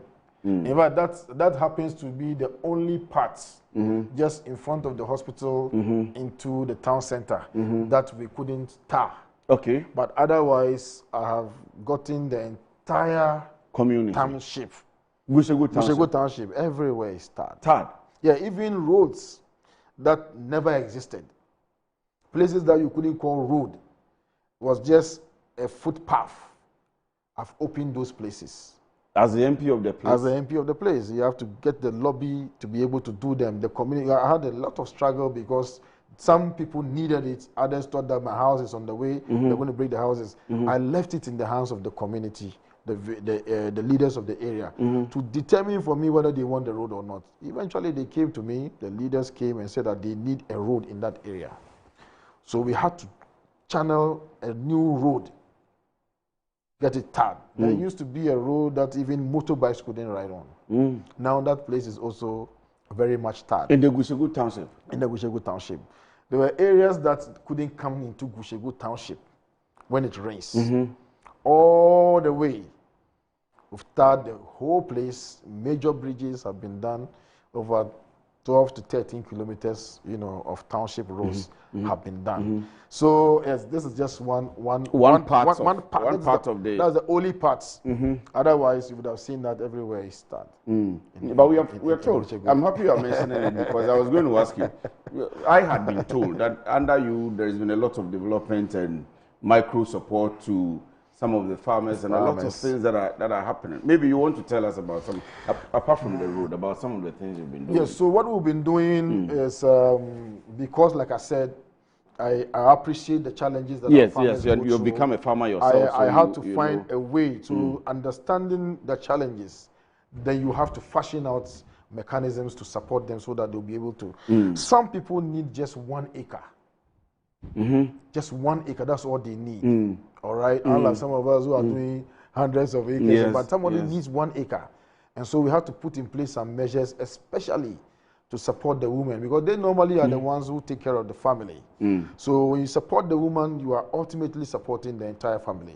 So putting in place a mechanism that we support the women with 1 acre. So we had the program that we call 1 Woman, 1 Acre. And so we spread it across the various zones in the constituency, the Galloway zone, the Patinga zone, the Gushegu zone itself, and then the Konkomba zone. So we're able to touch as many lives as possible. Wow. So we're able to give them 1 acre, and we were farming, 1 acre was about 120 Ghana cedis. Some of them will give them 2 acres, some of them will give them 1 acre, some got 5 acres, and so on and so forth. And so we have the pictures, we have the names, we have the communities of all the people that we supported to be able to do this. And so when you do some of these things, it brings you a lot of joy, a lot of excitement, how you've been able to touch the life of these people, because you're not just touching the life of the woman, but the life of her children, and then the life of the entire family. So all these measures were put in place, and all these women are suffering. Giving all of them at least 1 acre of land. At least. And you are supporting them to cultivate it also. So what we are doing is that they already have their land, but they need contractors to come and plow the land for them. And so they will pay for the cost of the plowing. You understand? And for some of technically mechanizing or commercializing it for them. Instead of allowing them to do their very subsistence. So largely you are that's what we've all been preaching. So that is what we do. And in addition to that, I also have, my own tractors, about 5 of them, or 6, if you like. And those tractors are also farming for them, also at, reduced subsidized price. So you don't have to pay the commercial rates. So they go around and they farm for different people, 3,000 acres and so on and so forth. So that is the support that we give to the people in the various communities. So I'm sure if things go the same way, you may become a Mugabe there in the constituency. We are trying. We are trying. We are responding to the needs of the people. So you go to some communities, and all they need is electricity. And within the 4 years that I've been MP, I said it the last time, and I'm saying it, it bears repeating, that in all humility, I have been able to get about 50 communities connected to the national grid. Some, through the, instrumentality of the Ministry of Energy, some through my own initiative, contact people who are able to support, make a very good pitch to them, and then you tell them the challenges of the people, and they are able to come to our aid. Out of the total number of 50, I have done not less than 12 on my own. Because for some of them, you need to find ways and means to even get transformers for them. Oh, and then this is I can see that you have the student support. Some of the support that you've been giving. Student support. So far, I've supported students, not less than 800 students with school fees almost every 800? year. Almost every year, I have a number of students that I support. Wow. And like I mentioned here the last time, if you are a medical student, you get full scholarship. From the constituency. From me. I mean, if you're a medical student from the constituency. From the constituency, exactly. You are going to support, or you have been supporting. So we'll be supporting. And because I've realized that we do not have a lot of students coming out to go to the medical school, so I want to incentivize them so that they are able to take up, the study of medicine. And I also saw that we have a paucity of engineering students or engineers, and as well we also have a paucity of lawyers. So these are the 3 areas that I have put my attention on. What I can do is to give you the incentive to study hard and then get the admission, and then I will take off the rest.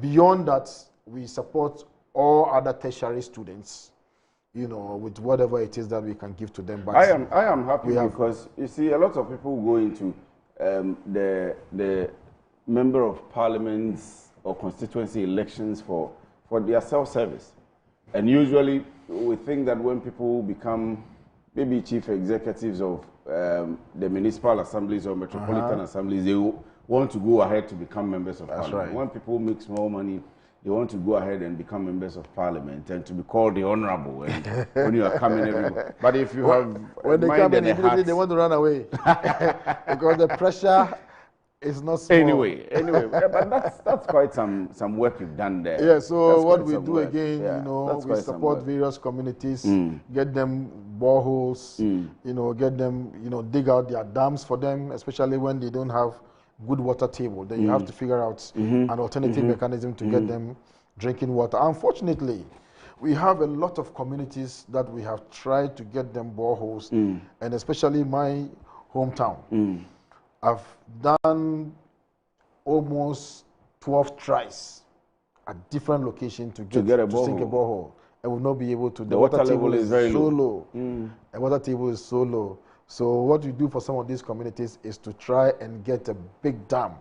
But what we do currently is to dredge the existing dams so that at least. So the last time I did the dredging was about 6 years ago, and they got good enough water to last them about 5 years. And then last year again, I had to go and then do another dredging to be able to get them. But ultimately, I want to be able to do a bigger dam for them so that we'll be able to pump it into the community. But as we speak right now, water situation, drinking water and potable drinking water is not a challenge anymore in Gushegu. In the whole constituency? No, in Gushegu Township. That is where the population is. Yes. In November last year, a Community Water and Sanitation Agency was able to come to completely revolutionize the water system, pumping a lot of resources, dug more boreholes at the point of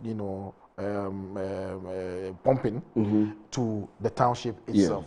So everywhere, Gushegu, as we speak, they do not have any challenge, especially with water in Gushegu Township. We have small challenges in the next bigger community, which is Kpatenga, and normally their problem is with the pump. So there's water all right, but to pump it into the community, into various households, has become a challenge. I've changed the pump about 3 or 4 times already, but they still have a challenge. So it tells me that there's a bigger challenge. So immediately I want to call in the Community Water and Sanitation Authority to get into that area because the community is growing and they need to step in to be able to give them, good potable water. So basically, those are some of the interventions that we make in the area. So what we'll do is this: we'll have the videos all right, but we'll still come maybe later. So this is a senior high school that I'm starting from the scratch. That is in Kpatenga. No, you don't mean it. You are building it yourself. Yeah. As a member of parliament. So I got the contract from the GET Fund. All right. But GET Fund has not supported us even with 1 cedi, the contractor. We need the project to be done. So we have to find a way to pre-finance this project all the way. So where it is right now, they have completed.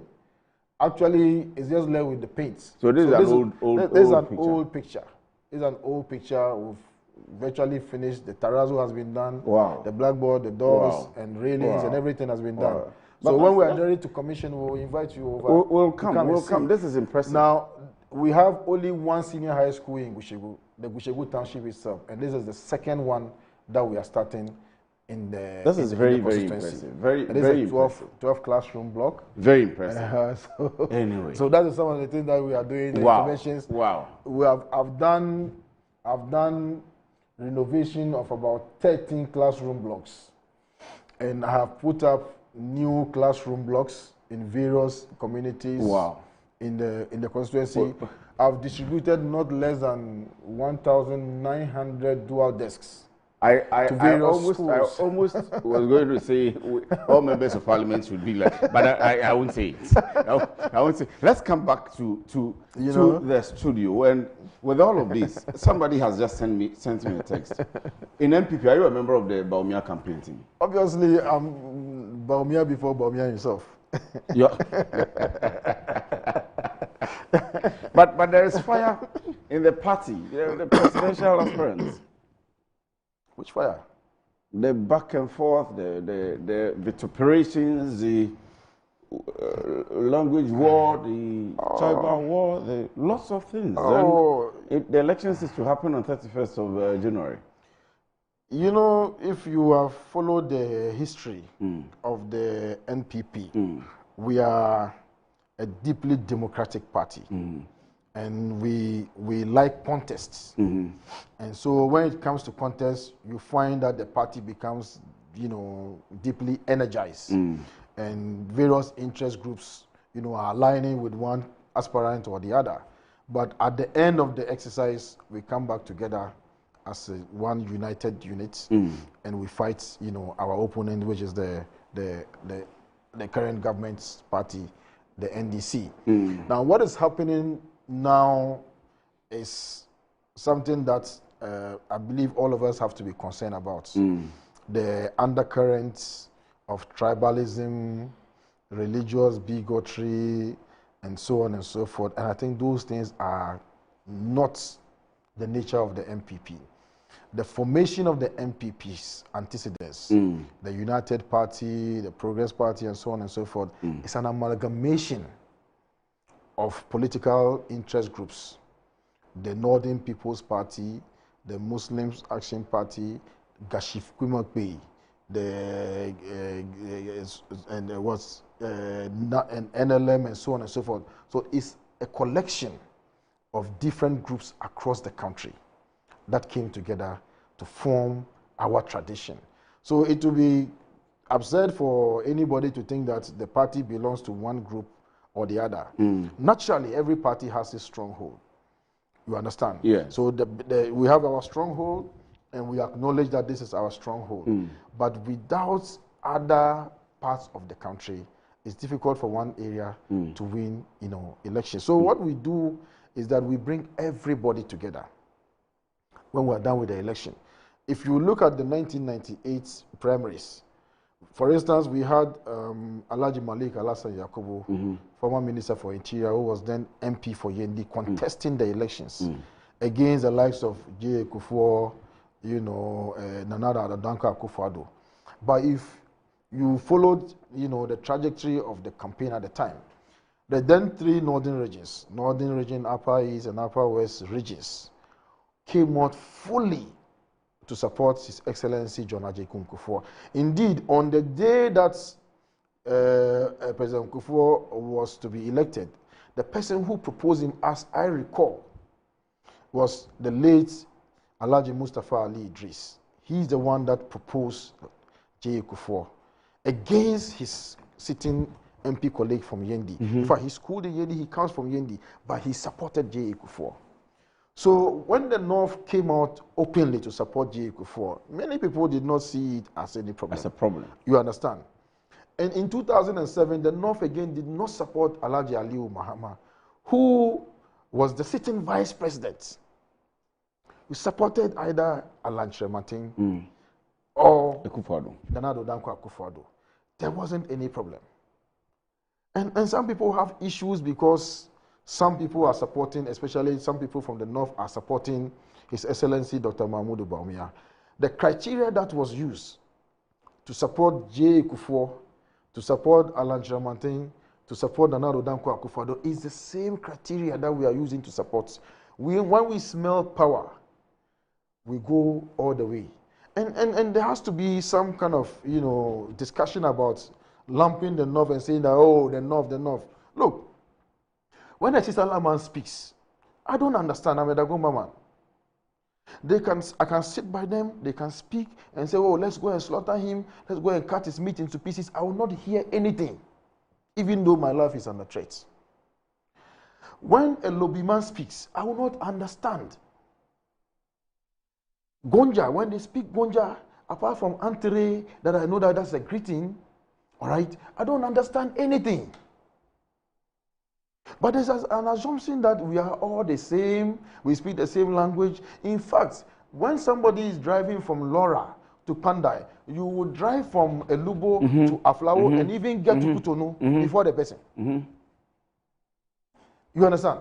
So the supposition that, oh, the entire North, we are different people. We will all wear smokes, just like a lot of people in the South wear the Intuma. So for that matter, we are the same people? Yes. No, we don't come from the same place. We come from different regions. You understand? Yeah. And then so there's someone, suggesting that the 10 MPs from the North are all supporting. What about, MPs from one enclave all supporting one candidate? There's no problem with that.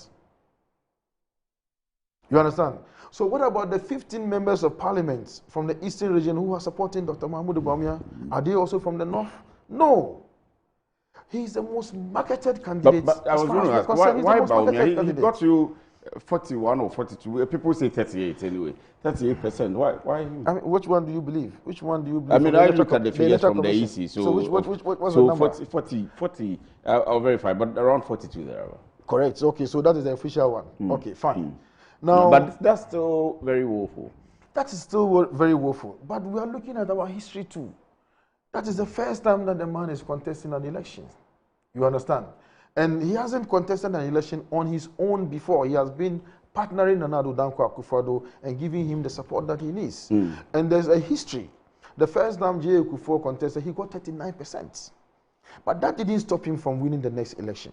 And so the argument that we are making is that we had marketed J.A. Akufo already, and so it was logical that we take him again to go and contest the next election. And he won it for us. Nana Addo Dankwa Akufo-Addo contested 2008. We said, look, by the same parity of reasoning, let's repeat him. We went 2012, that we believe very strongly that the election was stolen. And then we went to court. And by the next election, Nana Addo Dankwa Akufo-Addo beat an incumbent president. John Dramani Mahama was then president of the republic when he lost the election. He was commander-in-chief of the armed forces. He controlled every resource in Ghana. He still lost an election by almost 1 million votes. So Dr. Mahmoud Bawumia as vice president, was he commander-in-chief? What was he controlling? You understand? He was a support cast to His Excellency, Nana Addo Dankwa Akufo-Addo. So really and truly, he is one candidate who has been marketed along every corridor. And when you go to some communities, as we have gone to, you go and you try to convince them, but we even have his T-shirts already. He's the one that we are going to use. Some prophets are saying some prophets are saying Kennedy Japan will win. Some prophets are also saying that Dr. Mahmoud Bawumia will win. Are we doing this based on prophecy?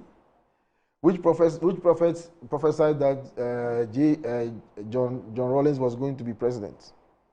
There was no prophecy. I don't remember anybody prophesying that J.A. Akufo was going to be president of the Republic of Ghana, or Atta Mills, or John Mahama. So yes, the prophecies should come, but the delegates and the people of Ghana are the ultimate deciders.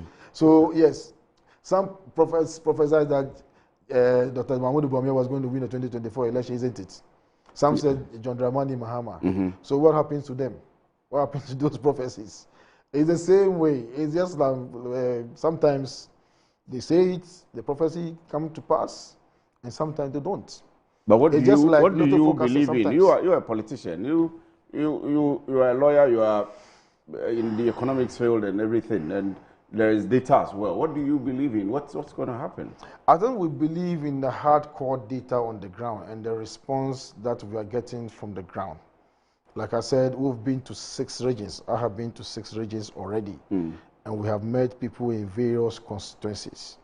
And the clarion call is that Dr. Mahmoud Bawumia is our sure bet. In fact, is that from the delegates or from yes, it's coming from the masses? delegates. So what we do is we speak to them, and then they respond and tell us what they think about. And they let us understand that, look, for instance, we got to some communities and then we use it in other communities. They tell us that, look, Dr. Mahmoud Bawumia is like a toothpaste. You know, when you're going to buy toothpaste, what do you say? You're going to buy what? Pepsodent, isn't it? Even though we have Close-Up, we have Colgate, we have other, but they still say we're going to buy Pepsodent. Now they tell us that Dr. Mahmoud Bawumia's marketability is like Pepsodent. And not Canada, Japan? No, Canada, Japan? But Canada, Japan, you see, if you are going to say that Dr. Mahmoud Bawumia should not be elected because he lost an election, then Canada, Japan shouldn't be contested because he also lost. You understand? He lost, the last primaries. So he shouldn't even be contesting the primaries. You understand? By the parity of reason. And we are saying again that when you go to the markets and you are going to buy powdered soap, what do you say you are going to buy? Normally, Omo. You say you are going to buy Omo. But we have Yaz. We have, So Clean. We have other powdered soap. But you say you are going to buy Omo. And they believe very strongly that Dr. Mahmoud Bawumia is the Omo. Every little child, when you go to every community, Dr. Mahmoud Bawumia's picture, they will identify him. So you don't need to go and suffer again. And no aspirant has won the first time. And there's nothing wrong with having Dr. Mahmoud Bawumia. And there's history, there's evidence that when you go the first time, you don't win. And so what? We'll repeat him. We're likely, to clinch the deal. After all, he's made 41%, of the vote already. And we say 9 pence, and people are upset. I can't 9 pence. And then we cross. Let me read this and go on. So I'm going to go to the budget discussion. And those of you watching and asking questions, please be assured that Honorable Felix Kwachu Ofosu will be here in a minute or two. He had an emergency this morning, and he's made his way. I'm told he's very close to Metro TV, so he will be joining us pretty shortly, and the discussions will continue. But okay. So I like the caption from my team. Bright can be mischievous sometimes. He says, "I am for Bawumia, last Santampuli defense." That's all. But that's it. So let me read this. Question in politics, consistency is key. Dr. Bawumia is the most formidable candidate for the 2028 elections, distinguished by his extensive experience, meticulous preparation, and considerable electoral appeal. His sterling attributes including humility, compassion, exceptional leadership, acumen, integrity, intellectual rigor, and an unrelenting pursuit of excellence position him as a compelling figure to spearhead and unify the New Patriotic Party going into the 2028 general election in Ghana. His emotional intelligence is top-notch. He is definitely our next president. What we did for JAK and Nanado, we shall surely do for Bawumia. No amount of insult, lies, and shenanigan can change that. Manche Bruce, the second in Takrade, sent in that one. Let me read this from my friend, Alaji Hamza. I'll read this, but I'm now going to begin the budget discussion. So kindly indulge me when I start the budget discussion. I will do that. Ejayao, in Sia, you say you are watching, but thank you very much for watching. And I announce to you that Honorable Felix Kwachu Ofosu, Presidential Spokesperson and Minister for Government Communications, Member of Parliament for Abra Asebu Kwaman Kese, where I have a lot of friends, will be joining us pretty shortly. He's actually here in the studio, and he was held up by an emergency, and he still had his way here in the studio. Honorable, good morning. Thank you very much for joining us. I hope you're doing well. By God's grace, and everything is going fine. In the constituency as well. Absolutely. And my people are there. Oh yes, they are watching. I will be there tomorrow. Good. To join them to celebrate the 25th instrument anniversary. Who is the chairmanship of the Asebu traditional area. Wow. So I'll be there tomorrow. Wow. It promises to be a joyous occasion. Wow. So all the people from Abra Asebu Kwaman Kese, we say good morning to you all. And of course, people from Gushegu as well. Good morning to you. And we'll go on straight to the discussions. But Honorable, we have been discussing the MPP primaries coming up and who the most likely candidates would be after the elections. He should have no Alaji thinks that Alaji thinks that it will be Bawumia. Well, let me give you at least 1 or 2 minutes to comment on that, and then we can go to the budget. I've had occasion to comment on that matter a couple of times when I was here before. I have said that from every indication, Dr. Bawumia. Okay, I'll get you to do that. But let's be able to work on your sound properly. Then we'll get you to speak on the Dr. Bawumia issue specifically. I'll give you that time for it, and then we'll come to the budget. But let's see. Whilst we prepare, Honorable Felix Kwakye Ofosu, Presidential Spokesperson, Minister for Government Communications, MP Ebru Asebu Kwaman Kese. Lots have been happening in Parliament, and the discussion on the budget that was read by the Minister of Finance, KC Latofos, and lots of dimensions have come up. Presidential jet has come up, the big push has come up, the new rules that are going to be done have come up, and lots of them. When I come back from this break, we'll get straight into the discussion after Honorable Hassis share on the Dr. Bawumia's commentary. Not just Dr. Bawumia, but the NPP presidential primary. Stay with me, I'll be right back. Start your kids' day the right way, filled with confidence to take on any challenge. Pepsodent Kids contains the right amount of fluoride and sugar acid protection to care for their developing gums and teeth. Grab either orange or strawberry so they brush with the sweet flavor they love morning and evening. Pepsodent Kids, giving your children a bright smile for a brighter future.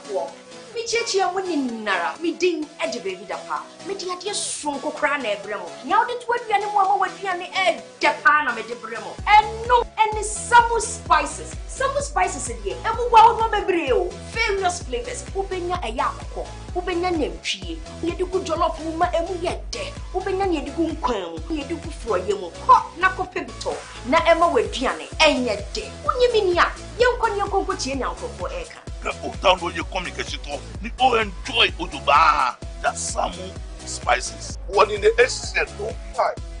I'm taking the Dariaga. Samu spices in a sa BTA daddy so say. Samu spices. Mun Samu. Samu spices. Nyama chicken. Samu spices.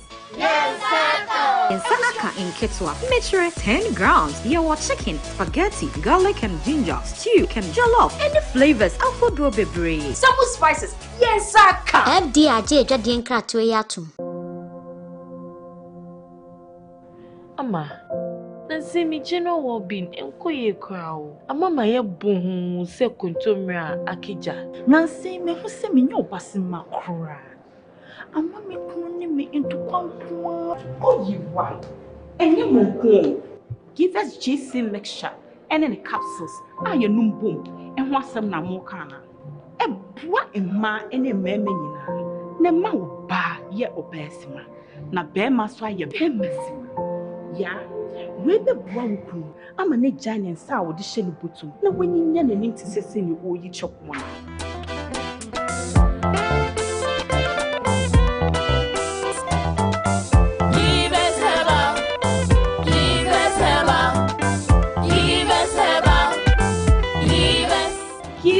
GC mixture and a capsule.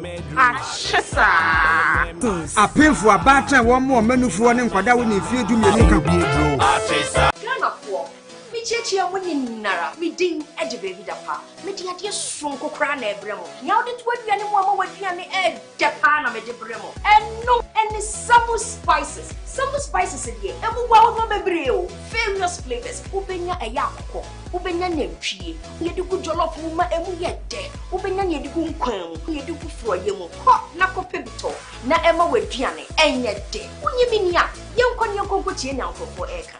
Utando ye communication to, ni o enjoy oduba. That Samu spices. One in the essence no five. I'm taking the Dariaga. Samu spices in a sa BTA daddy so say. Samu spices. Mun Samu. Samu spices. Nyama chicken. Samu spices. Nsaka in Ketwa. Mixture 10 grams. Your chicken, spaghetti, garlic and ginger, stew, can jollof, and the flavors of food will be brave. Some spices. Yes, Saka. My line of work, a confident smile is everything. Kel Charcoal toothpaste keeps me on top of my game and ensures my smile is always radiant and bright. With the tiring nature of my job, we spend several hours under the scorching sun. To keep our teeth white and our breath fresh all the time, we use none other than Kel Charcoal toothpaste. Kel Charcoal toothpaste. You're on a Kessie and in a kit one. Samayo Kendini, who be here, Semetra Sapapadia to Amame Manfo, Kel Charcoal's natural ingredients, and a bomb is several buying, a man is swing, Nesansu Mama Hotoso, a will beg you. Kel Charcoal toothpaste. Choose Kel Charcoal toothpaste for anti-cavity, whiter teeth, and fresher breath all day. Available in 80 gram and 150 gram. Grab yours today. Kel, happy smile. This advert is FDA approved.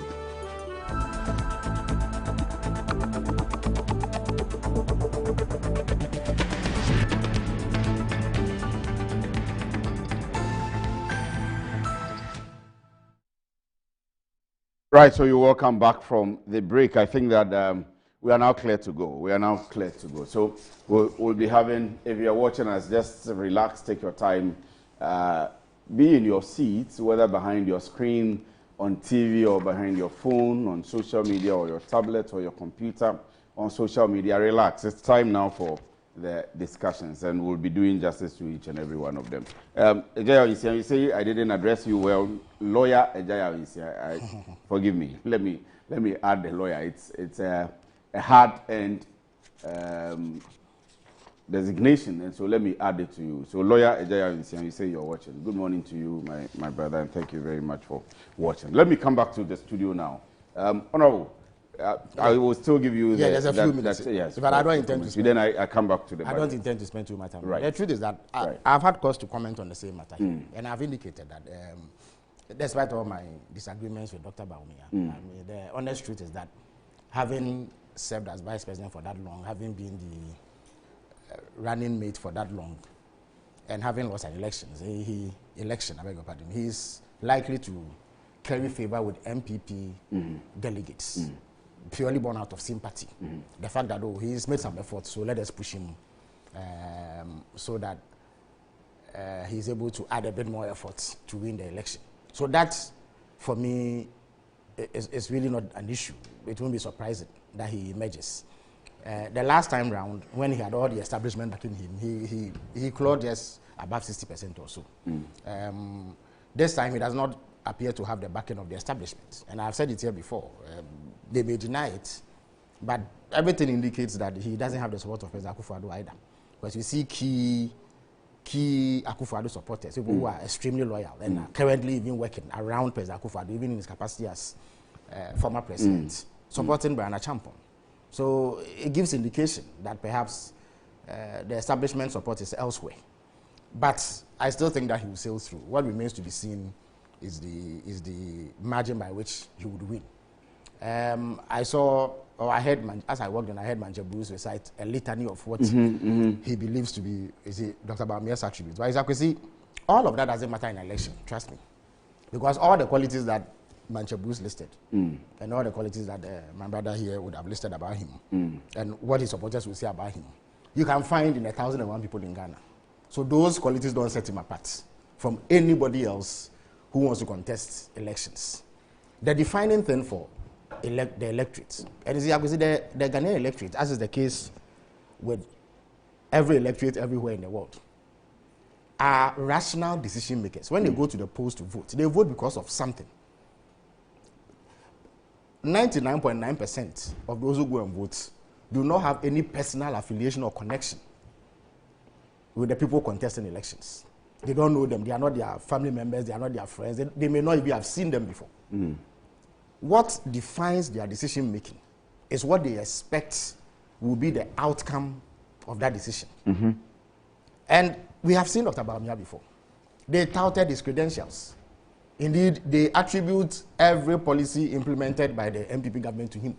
They say that he implemented 33 policies. Is that not the case? But it's when you put all of those together, the outcome was that they bankrupted the economy. We couldn't pay our debt. Our currency nosedived. There was extreme hardships. They couldn't pay bondholders. We defaulted on our debts. The economy was in a mess. Cost of living was high. People were suffering.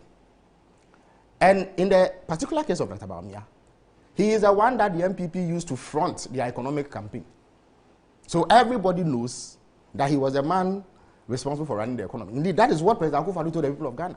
Because around 2018 or so, when they thought that there were some economic achievements to talk about, President Akufo-Addo, and I believe my brother was in Parliament at the time, 2017, State of the Nation address, President Akufo-Addo categorically... Okay, sorry about that. President Akufo-Addo, but it's a house of record, so you will find it when you go into the Hansard. President Akufo-Addo categorically stated that whatever economic gains had been achieved at the time was due to the brilliance of Dr. Bawumia. So when the economist turns out, it is Dr. Bawumia who will carry the can, and that is what Ghanaians associate him with. So when he appears on the ballot as the MPP candidate, all that Ghanaians will do will be to compare their living conditions, their living standards, what they are going through, the state of the economy, with what Dr. Bawumia bequeathed them. And I have said it before and I'll repeat it. For as long as this economy does better than what Dr. Bawumia superintended, I do not see how Ghanaians will entrust him with power. Because what will be the basis for doing so? Especially when voters are rational decision. You forget about the, the hardcore party supporters, NDC, MPP. There's an unfortunate saying that we politicians like to bandy about, even if you put a goat here, we'll vote for him. It's the most unfortunate aspect because it tends to denigrate and belittle the capacity of voters. It's the most unfortunate thing. Yes. But I guess the meaning is that people are loyal to political parties. But even the MPP themselves are saying that, they have about 2 million supporters who didn't show up to vote. I could say, why would 2 million MPP supporters not show up to vote? If indeed the MPP had so performed that living conditions were great, the MPP supporters were feeling good about themselves, why would they not go out and vote? Even if we were to accept, I dispute that, but even if we were to accept at face value what they are saying, it means that their own supporters were disappointed in their performance. So they didn't go out to vote for them. That is, if you accept the narrative that they are trying to churn out. So how do you then expect those who do not belong to the MPP to react to Dr. Bawumia if he appears on the ballot? So whereas he is the strongest contender in the current MPP internal primaries, he would also be their biggest weakness going into any election that he contests, for as long as the economy does better than what he inherited. So it is a calculus that MPP delegates must factor in. Sometimes emotions trump sound reasoning.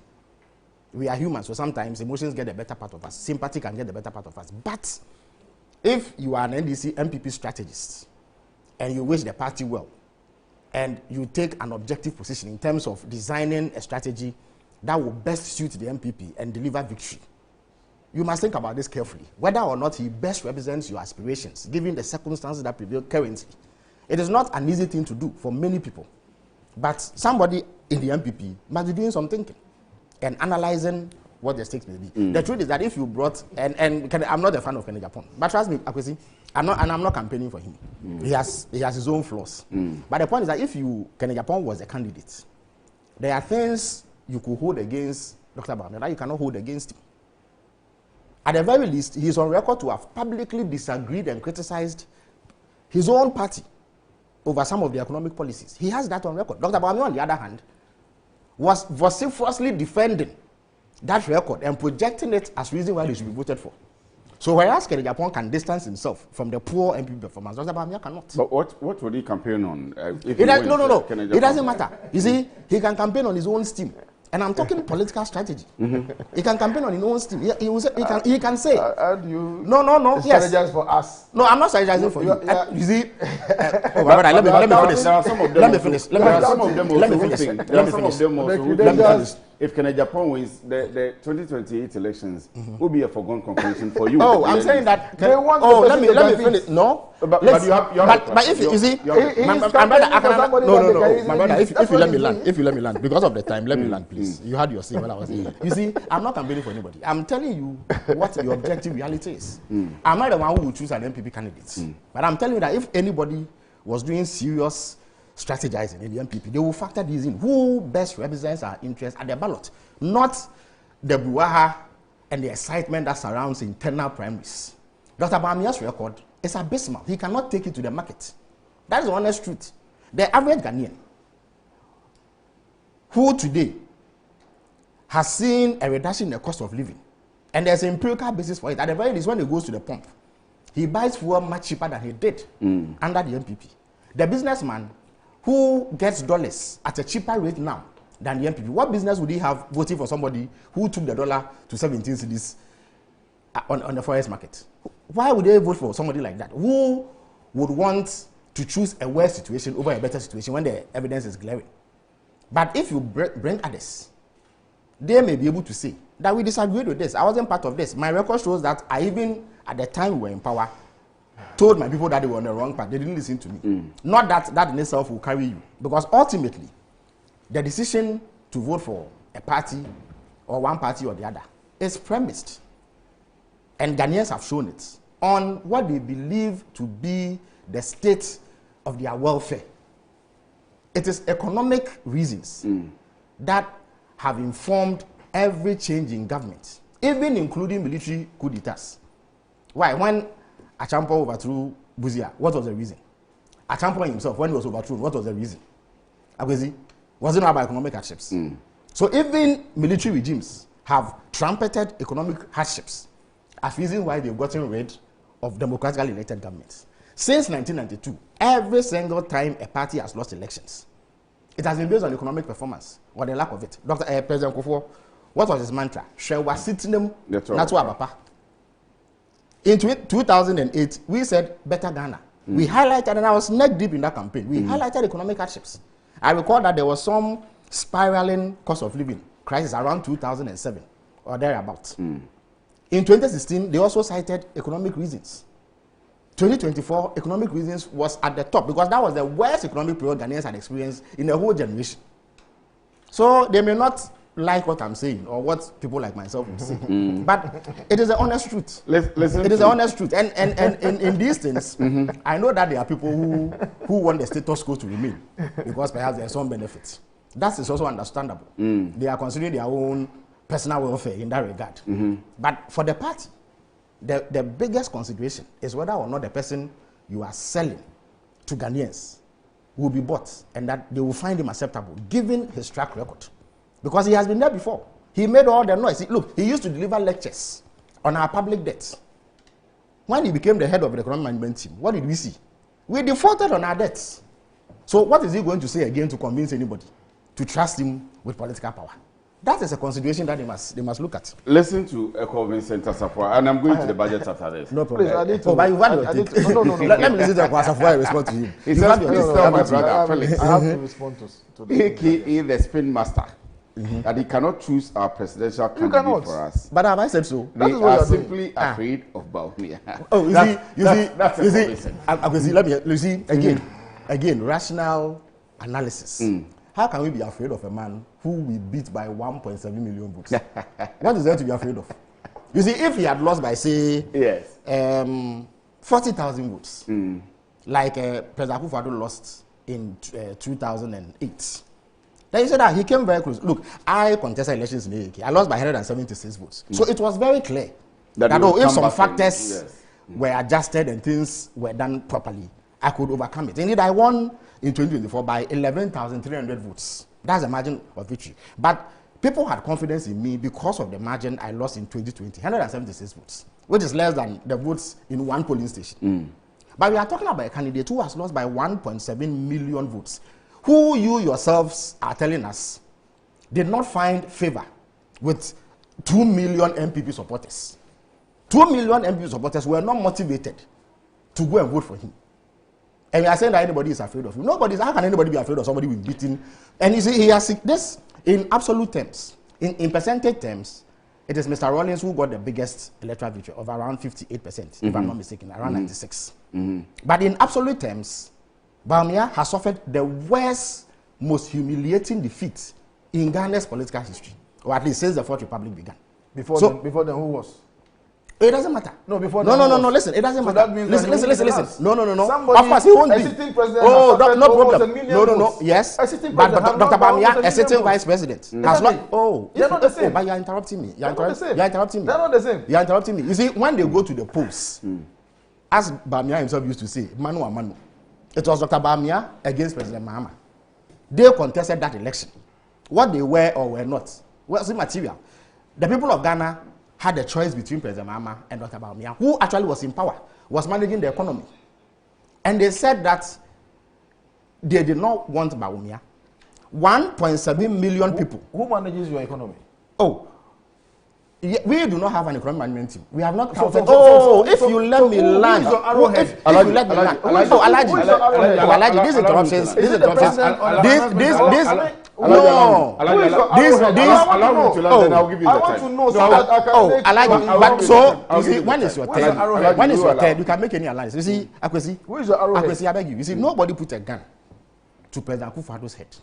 Not. Oh, Alaji, are you going to interrupt every word I say? I will come to that. Alaji, please just let me land. Please allow me. Please allow me. I'll give you the time. I beg you. No, I'll give you. It's also unfortunate that you are doing this to me. I'll give you the time. It is short. Please let me flow. When is your time? You can make your point. I've noticed that you've written a tall list of items. You see, nobody put a gun to President Akufo-Addo's head to tell us that he had gone for Dr. Bawumia specifically. Indeed, as far back as 2008, when Dr. Bawumia did not even have an MPP party card, and this is documented. President Akufo-Addo told us that it was because of his background as an economist that he had gone for him.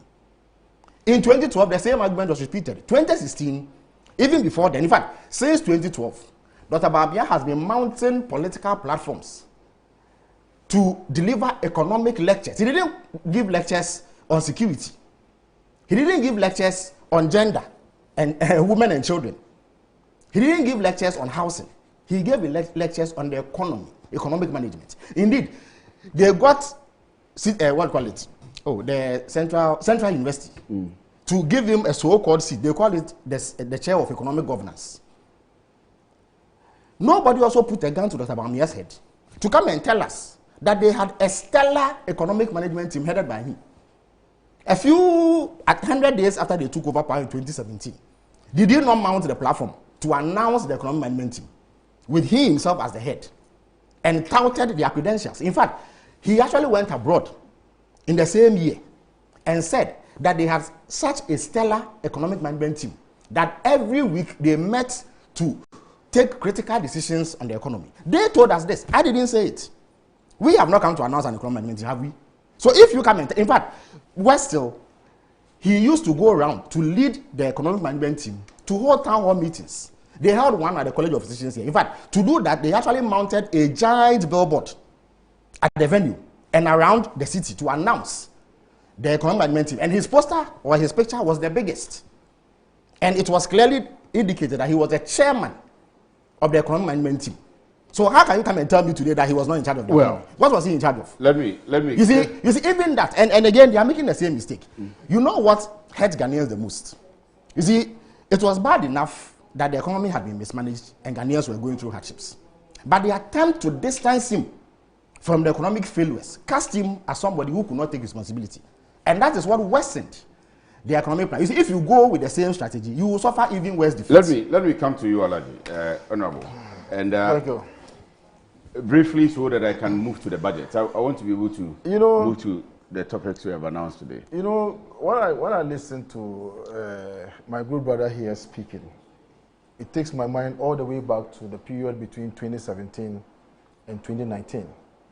You know, where all the economic indicators were pointing to the positive direction. Indeed, it was during this same period, 2018 to 2019, that we achieved the longest period of single-digit inflation of 8% in 2018 and then 9% in 2019. We spoke with a lot of confidence the way that he's speaking, but we didn't add this level of pomposity to determine for our opponents, who their flag bearers should be. I mean, to take this level of, you know, I think it marks of some amount of, you know, pomposity, that you know so much within your party and you want to determine for us what happens in our party. I mean, we won't take any lessons from Felix. We won't take any lessons from Felix. You know, the fact that he's attacking Dr. Bawumia the way he's doing tells you something, that he's a candidate that they fear. Look, he says that the vice president never disagreed. When did John Dramani Mahama as vice president ever disagree with Atamos when he was president? Did what's the name? The former governor of the Bank of Ghana, the late vice president, Emisa Atta, did he ever, come out openly to say, I disagree? And has this vice president, the Professor Jenano Pokwajima, has she come out to say that I disagree? You don't do that when you are in government. When you disagree, you state it within. And it is not something that you can come out public to say that because somebody has said that I disagree with the government, then for that reason the person is the best person to lead the party. No. In any event, almost all the people who are contesting this election, except Governor Japan, were appointees of the government. So we are collectively responsible for the successes of the government and for the failures of the government. And so I was asking you, who is your arrowhead as far as your economic is concerned? Is it the president? Is it the vice president? Is it the finance minister? Who? So if there is any challenges right now, who do we hold responsible? Are we holding one person or we are holding the entire government? So I don't even understand some of these things. Look, we had a sitting president who lost the confidence of the Ghanaian people. And he lost by almost 1 million votes. He came back after 8 years and won by 1.7 million votes. So what are you talking about? Okay. So in spite of all the loss and the rejection by the Ghanaian people, he came back and then he won an election. And in any event, he's saying that President Akufo-Addo supports one candidate or the other. Look, there are people within the camp of Nana Addo Dankwa Akufo-Addo who are supporting, what's his name, Dr. Edichum. Some are supporting Brian Acheampong. Some are supporting Kennedy Japan. Some are supporting Dr. Mahmoud Bawumia. So how do you sit here? So that means that you are not even well informed. If you go to Dr. Mahmoud Bawumia's office, or if you go to President Nana Addo Akufo-Addo's office, his spokesperson, Fatima Abubakar, who is your immediate, predecessor, is supporting Dr. Mahmoud Bawumia. You go, you see Fawaz. He's supporting Dr. Mahmoud Bawumia. Abu Jinapur was his aide. There can't be anybody closer to President Nana Akufo-Addo than these people. But they are supporting Dr. Mahmoud Bawumia. So it's nothing to do with establishment candidates. There's no establishment. Let me move on. So who is the establishment? Is it the party?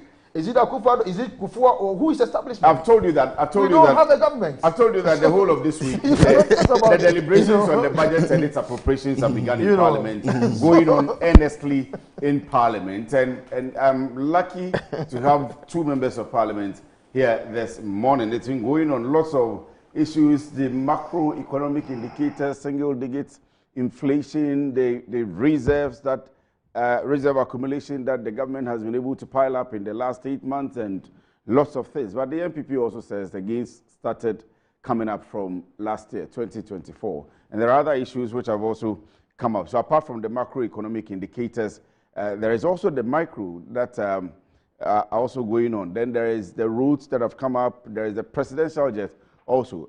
Honorable Alaji. They want to travel in new presidential jets. So let me begin with you. I mean, you have the time. Let me give you the next 10 minutes to go ahead on the budget and its fallout. So, on Thursday, when the finance minister came to Parliament, if you recall, we were debating the reports of the appointments committee on the nomination of the Chief Justice. And typically, on the budget day, you find a lot of, razzmatazz. I mean, you find a lot of activities, find a lot of media people. There's a heightened interest in the budget that will be presented. One thing that I observed, and I believe a number of Ghanaians I believe my brother also observed it, the public gallery in Parliament was almost empty. The lobby, you weren't finding the kind of, bleeds, that interest that people were showing. Even the majority members of Parliament were not even ready to even grant interview as we normally do. So I had a premonition that, look, there is something amiss about all of this. Little did I know that the budget was going to be as empty as the public gallery. Oh. It was as empty as the public gallery, except for, a number of initiatives. The budget which was read? I mean, it was not inspiring. It was so uninspiring. Look, it was so uninspiring Even the majority side, they couldn't even do the here. When you find an inspiring budget being read, all right, you feel it. You feel it not only during the presentation, but in the build-up to the presentation of the budgets. You get snipers of information. The only thing that we saw the finance minister drop was his visit to a market in Takoradi and then to an oil palm plantation and so on and so forth. So that gave me some indication that, oh, they probably will build more markets. What is it in this budget that is revolutionary, that is transformational? There's a big piece. That is, what is it? What is it? I mean, it is road construction, isn't it? Road construction has been done since Nkrumah regime. There's nothing new. There's you cannot construct roads and then tap a patch of in the back and say that you have done so well. Everybody, every government since independence has constructed roads. What is transformational? And as far as I'm concerned, the only transformational thing that this government is going to do in this budget is the purchase of the presidential jets. ECG is making revenue. Look, this lies that ECG's revenue has shot up by 90%. From about 900 million Ghana cedis to 1.7 billion. Yes. It's a complete falsehood. 2024, ECG's revenue was 1.57 billion. So where is the finance minister getting his numbers from? So it's half-baked, untruths and so on and so forth. That's the finance minister came to, to put to the people of Ghana. Look, you read the budgets. In this day and age, we have sent people, for instance, to COP30 in Brazil, climate change conference. What have you done in this budget to indicate that you are ready, to push the climate change agenda? What did you do? How many electric buses did you even propose to buy? And you are going to buy presidential jets for the luxury of, the executive, the president and his ministers, so that they can travel around the world. It's not even the purchase of the presidential jets, but it's the maintenance of those jets. This is the same party that came in power in 2009 when President Kufuor had ordered 2 executive jets, one long-distance one and then one mid-size. They rejected the bigger one and accepted only the small one. 2009, that's when the aircraft came. President Kufuor ordered it long before he even left office. They used that aircraft. That aircraft was used by Nana Addo Dankwa Akufo-Addo, and only 10 months into your administration, you said that you wanted a new jet. This is the same jet that the Foreign Affairs Minister said was in the most pristine condition. And he used to be an expert in aircrafts. Honorable Okudita Blakwa. He used to be an expert in aircraft. He had every information out of it, and then the current state of the aircraft. That aircraft is serviceable, is able to fly everywhere. You go, if the distance is too long, then you go and refuel, and then you continue your journey. You understand? So, you see, there was not even mention in the budget, and provision has not even been made, for instance, for the construction of railway lines. What is allocated in the budget to the railway sector is 70 million Ghana cedis. That's about $7 million.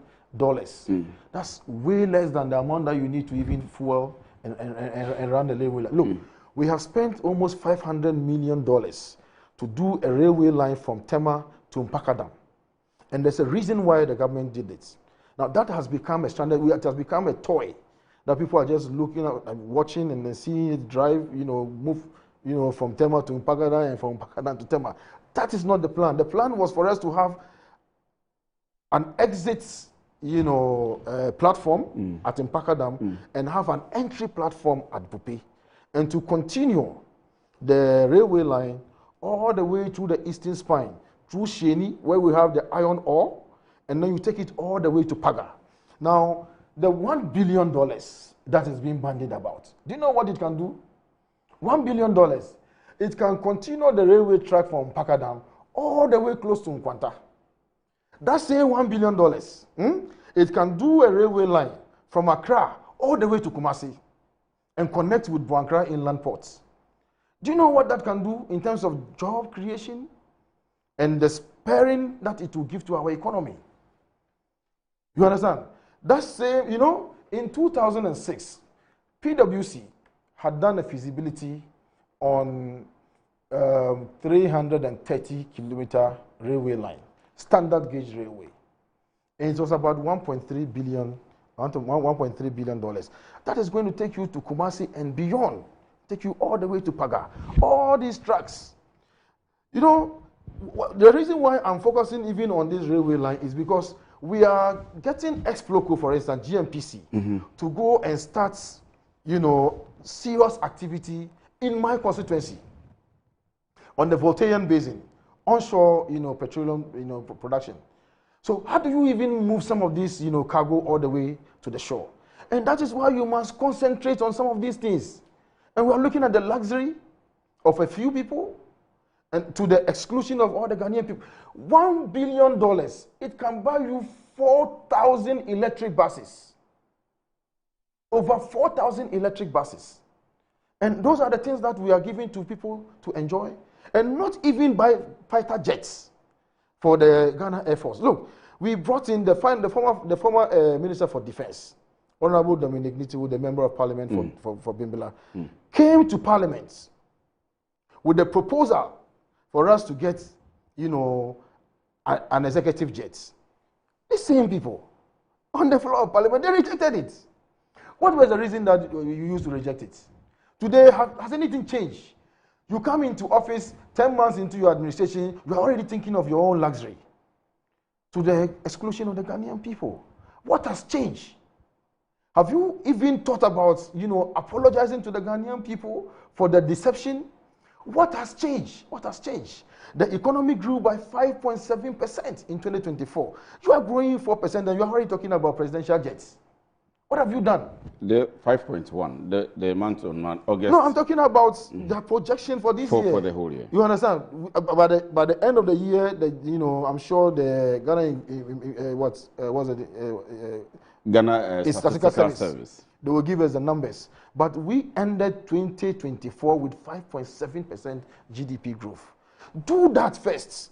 Let's see how you grow the economy before you come and talk about some of these things.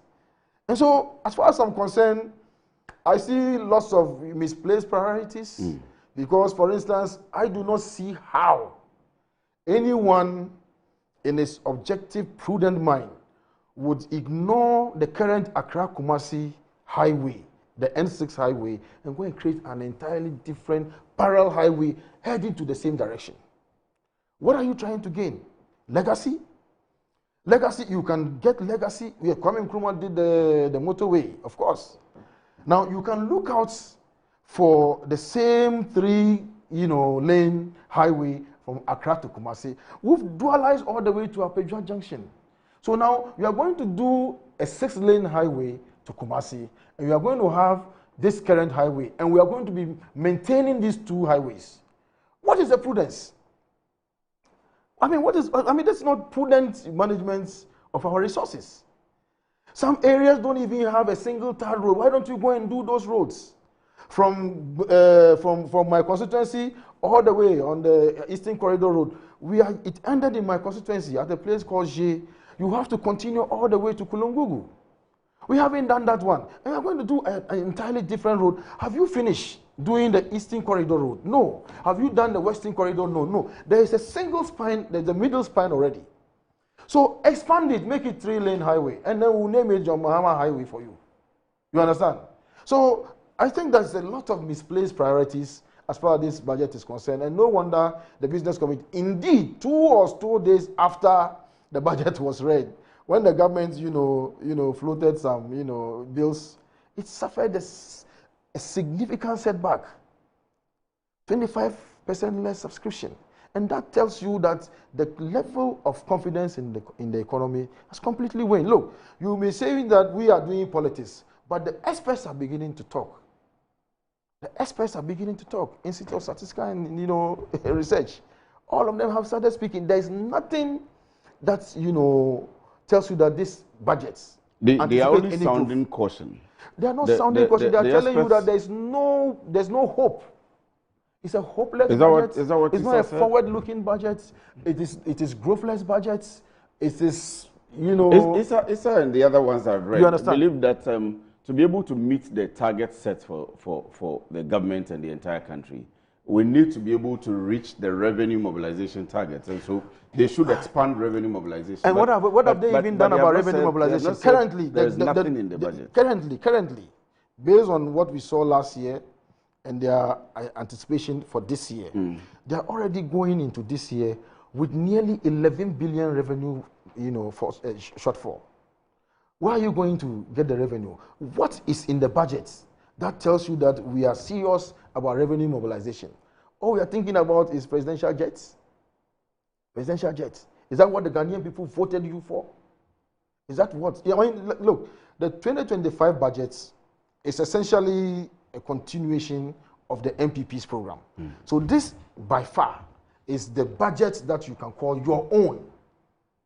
This is by far the budget that you can call your own, and it is so uninspiring, so growthless, so, much lack of confidence in the business community, and I think that this budget is bound to fail.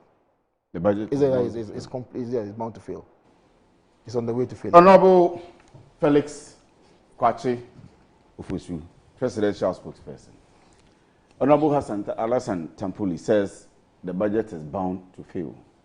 Well, on the evidence of what has happened after the 2025 budget was read, that assertion cannot be further from the truth.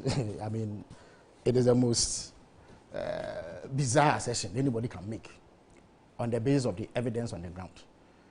I will see the economy that we are seeing today is better in every respect than the economy that we inherited. And as I had opportunity to say when I debated on the floor of Parliament on Tuesday, I believe, the metrics that are used to assess economic performance show that this economy is doing much better than it was under the MPP. All the 18 indicators or so, almost all of them that are used to do the assessment are better. They missed almost all their targets under the IMF program last year.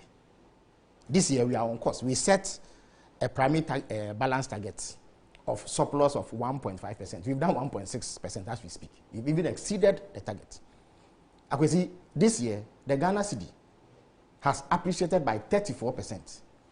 Within the same period last year, it depreciated by 27%. It has moved from 17 cedis to around 12 cedis on the Forex Bureau market. Interbank, it is at 11 cedis this morning. So our debt has reduced from 764 billion to 628 billion. So if your debt reduces, is it better or is it worse? So any claim that somehow there is something wrong with this economy cannot be true on the basis of the facts. And I've always indicated here that Ghanaians are rational people. So they are able to assess facts and sift out facts from falsehood. So all that the MPP has done in the absence of any tangible basis to offer criticism is to peddle falsehood about what they say is the prioritization of presidential jets. You see, it began with a lie, unfortunately started by my good friend, the Honorable Samuel Abu Jinapor. He said that we had budgeted $1.2 billion to buy 4 helicopters and 2 presidential jets. I can see that is an untruth. We have not budgeted $1.2 billion to buy 4 helicopters and 2 presidential jets. He also says that of all the problems we have in this country, we want to invest $1.2 billion in retooling the military. You see, there are 2 flaws inherent in that argument. The first argument, inherent in what Abu Jinapor said and what the MPP is saying now, is that security is less important than other sectors. That's what they are saying. So that if you spend on security, it is a misplaced priority. Akwesi, the accounts have a saying, and I know that you are, because you are you are a good tree speaker. They say, once name Yashri Krano of a pardon. Now, in other words, the house fly, at the very least, can wipe its pound, even if it is unable to do anything else. You see, the first and foremost responsibility of every government anywhere in the world is to secure the territorial integrity of that country. That is the first responsibility of any government. What defines us as Ghana is that we have borders that set us apart from our neighbors. So that's what they call territorial integrity. That territory must at all times remain intact. So it is the first responsibility of every government to do so. So anybody who argues that security is less important than any other sector is simply peddling falsehood and dabbling in convenient arguments. There's a reason why we have an armed forces which is established by the Constitution of Ghana. There's a reason, otherwise there will be no need for an armed forces. So when you have an armed forces whose duty it is to secure your territorial integrity, proof you against both external and internal aggression, you need to equip them to be able to do that job. The reason why you and I can go and sleep soundly is that there are people whose job it is to ensure that any threat that emanates from outside or inside is dealt with. Those people cannot use their bare hands to do that job. So you need to equip them to do so. So this government, having taken over and carrying out an assessment, and you see, because of where I sit, I see the reports that the security agencies themselves submit regularly to the National Security Council and the President and the Ministry of Defense on a regular basis. And when you read it, the MPP government basically left our armed forces bare. They didn't leave them in a situation where they can adequately guarantee our territorial integrity and protect us from external aggression. And of course, you know that in recent times, the threat is coming closer and closer because of the happenings in the Sahel region. As I speak to you, vast swathes of Mali is under the control of terrorists. We hear them move into Benin, Burkina Faso, Niger, Chad, and other places. So every country within this region has the duty to make preparation to defend their citizens against such aggression.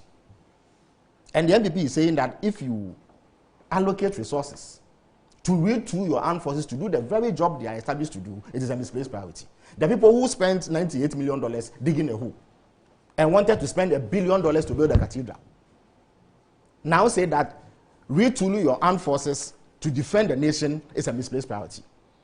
So that's the first point. The second point is that we have not set aside $1.2 billion to buy 4 helicopters and 2 presidential jets. If you read the budget, the minister was clear. We have plans to purchase 4 helicopters. We call them Eurocopters. They have specific specifications. So when the minister comes to Parliament, the finance minister, who is also defense minister, comes to Parliament to lay the bill for the approval of the resources to purchase them, we will see the details. That is there. There are 2 jets, a medium range jet and a long range jet. When they were in power, they paid $40 million to an Israeli company to supply 19 armored personnel carriers. But the company has refused to supply it because they signed an agreement that says they should pay $80 million. Until they pay the $80 million, the equipment won't come. And the $40 million too, they say they won't refund because the DDEP and debt default has ensured that the $40 million has been eroded. So they've dashed $40 million to the company.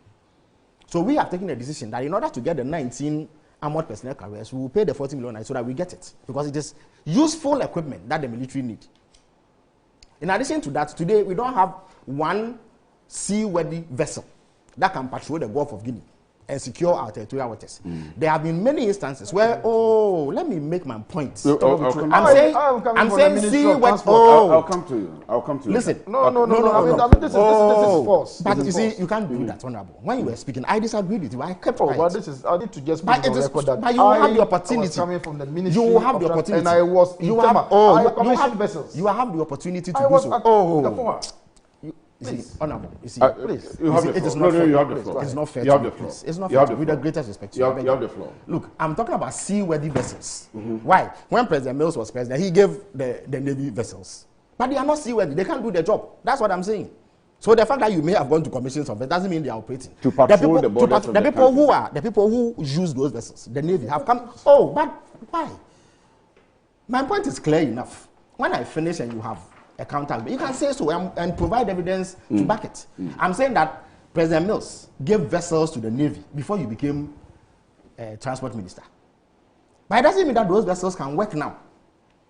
The people who use the vessels have reported that they don't have the capacity. Look, we've received about 2 or 3 intelligence tips, one from the US, one from Nigeria, about the activities of pirates in the Gulf of Guinea, engaged in piracy and bunkering. In other words, illegally offloading oil that is stolen into another vessel. Ordinarily, it is our duty then to dispatch vessels immediately to intercept them and arrest the offending party. But we couldn't do it because we don't have the seaworthy vessels to do so. This year? Yes, this year. In fact, since we came to power, and even before we did.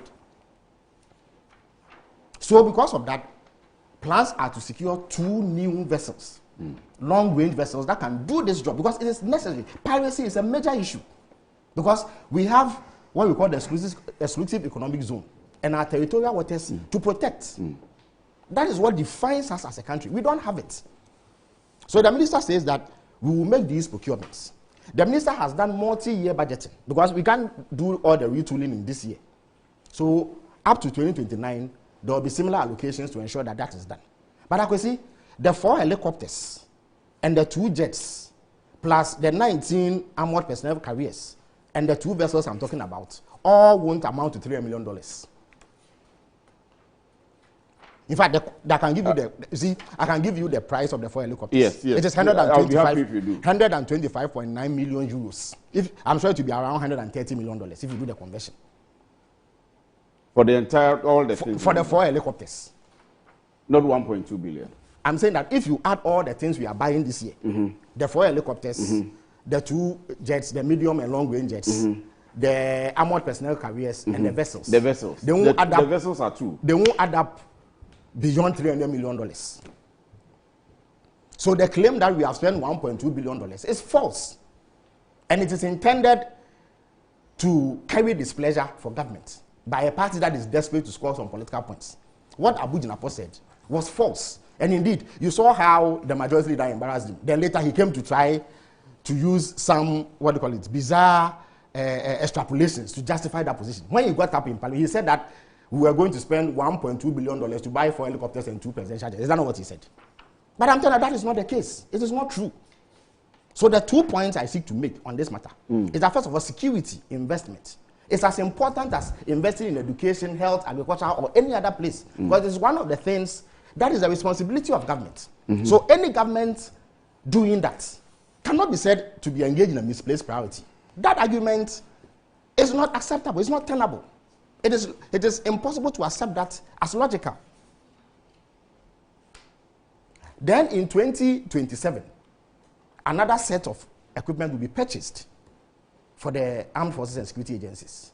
2028, the same will happen. 2029, because we need to be in a state of readiness to tackle both external and internal aggression. If you look into the budget, we even have plans to purchase 100 fire tenders for the fire service. Because fire outbreaks occur. Indeed, the last time they were retooled that way was under President Mills, when I think another 100 or so fire tenders were purchased for them. How can any reasonable person be opposed to an effort by the government of Ghana to retool the armed forces? How is that even an issue? How can that be the case? How can an MP stand up in Parliament and oppose the retooling of the armed forces? An armed forces that is deprived of requisite equipment. Look, as I speak to you, as I speak to you, the cost of the retooling itself. But otherwise, what is the issue? You see, when you retool, it will come at a cost. The amount going in. First of all, what is the problem with the amount itself? If you spend $300 million, $400 million, or $500 million to retool your armed forces, why? There are countries. The USS Gerald Ford, which is the latest aircraft carrier that the US has, cost billions of dollars. Why? In America, are there not people who need accommodation? People who need to go to school, who need to go to health? But it is the duty of the government to protect the people of America, just as it is the duty of Ghana to protect the citizens. But when you get up in Parliament and you tell an obvious lie that we are going to spend $1.2 billion to buy 4 helicopters and 2 presidential jets, you must be called out, and that is why the majority leader called him out. I don't expect my friend to continue on this trajectory, knowing the fact. But as I indicated, the defense minister and also finance minister will be in Parliament with the bills to, because it's an international financial transaction. He will be in Parliament to seek parliamentary approval. The details will come out. But it is not $1.2 billion to buy helicopters and 2 passenger jets this year. All It's right. more than the equipment we are buying are more than that. The amount is about a third. In fact, of what I say. you have listed about Exactly. In fact, I'm going to say this is in the budget. If you read the budget, you will see it. Right. But you see, again, let me also make the point that you see, contrary to the claim. Then I'll come to it. Yeah, no problem. No problem. In 1 minute. No problem. Contrary to the claim that all we have done is to focus on retooling. Look, if you look into this budget, this year, government is going to spend 90.5 billion Ghana cedis on compensation. In other words, the salaries of public sector workers. 90 billion. Is that not money directly transmitted to the pocket of Ghanaians? Good. So, yes, true. Yes, true. So, if you say that our focus has been the purchase of military equipment and personnel, it is false. Was it in last year's budget? We were paying Oh, compensation please. But you see, I don't know why. So in 1 minute, in 1 minute, I'm coming. But you see, I think that you need to enforce the rules. It's not fair. In 1 minute, I'm coming. Please land. This year, we are spending 33.3 billion on education. 33.3 billion is roughly around $3 billion. We are spending 30 billion on roads, big push. That is another $3 billion. Not so. We are giving 4.2 billion Ghana cedis to free SHS. That's in excess of $1.5 billion. We are giving $680 million to agric mechanization. So we are setting up 50 farmer service centers. Exactly. How can anybody say that? Exactly. Okay. We are giving 245 million cedis to the Ministry of Agric to purchase food through the buffer stock. In order that the glut that is happening is also addressed. Yes. In Nkukon is being financed. I can see 3 billion cedis, another $1 billion is going to be spent on the construction of 10 kilometers of roads in every constituency. Indeed, if you come to AAK, I know that because as I speak to you, roads like Asebu to Bremso, Abakrampa Junction to Abakrampa, Abrodunkwa, and Mori to Aketichwa are on the verge of being constructed. And yet we say that our focus is on retooling. Let me come to you, Alaji. So, Honorable, let me give you the time to rebut. Then I'll come to Honorable Felix so we can round up with this and at least let's be able to tackle our next topic before we close.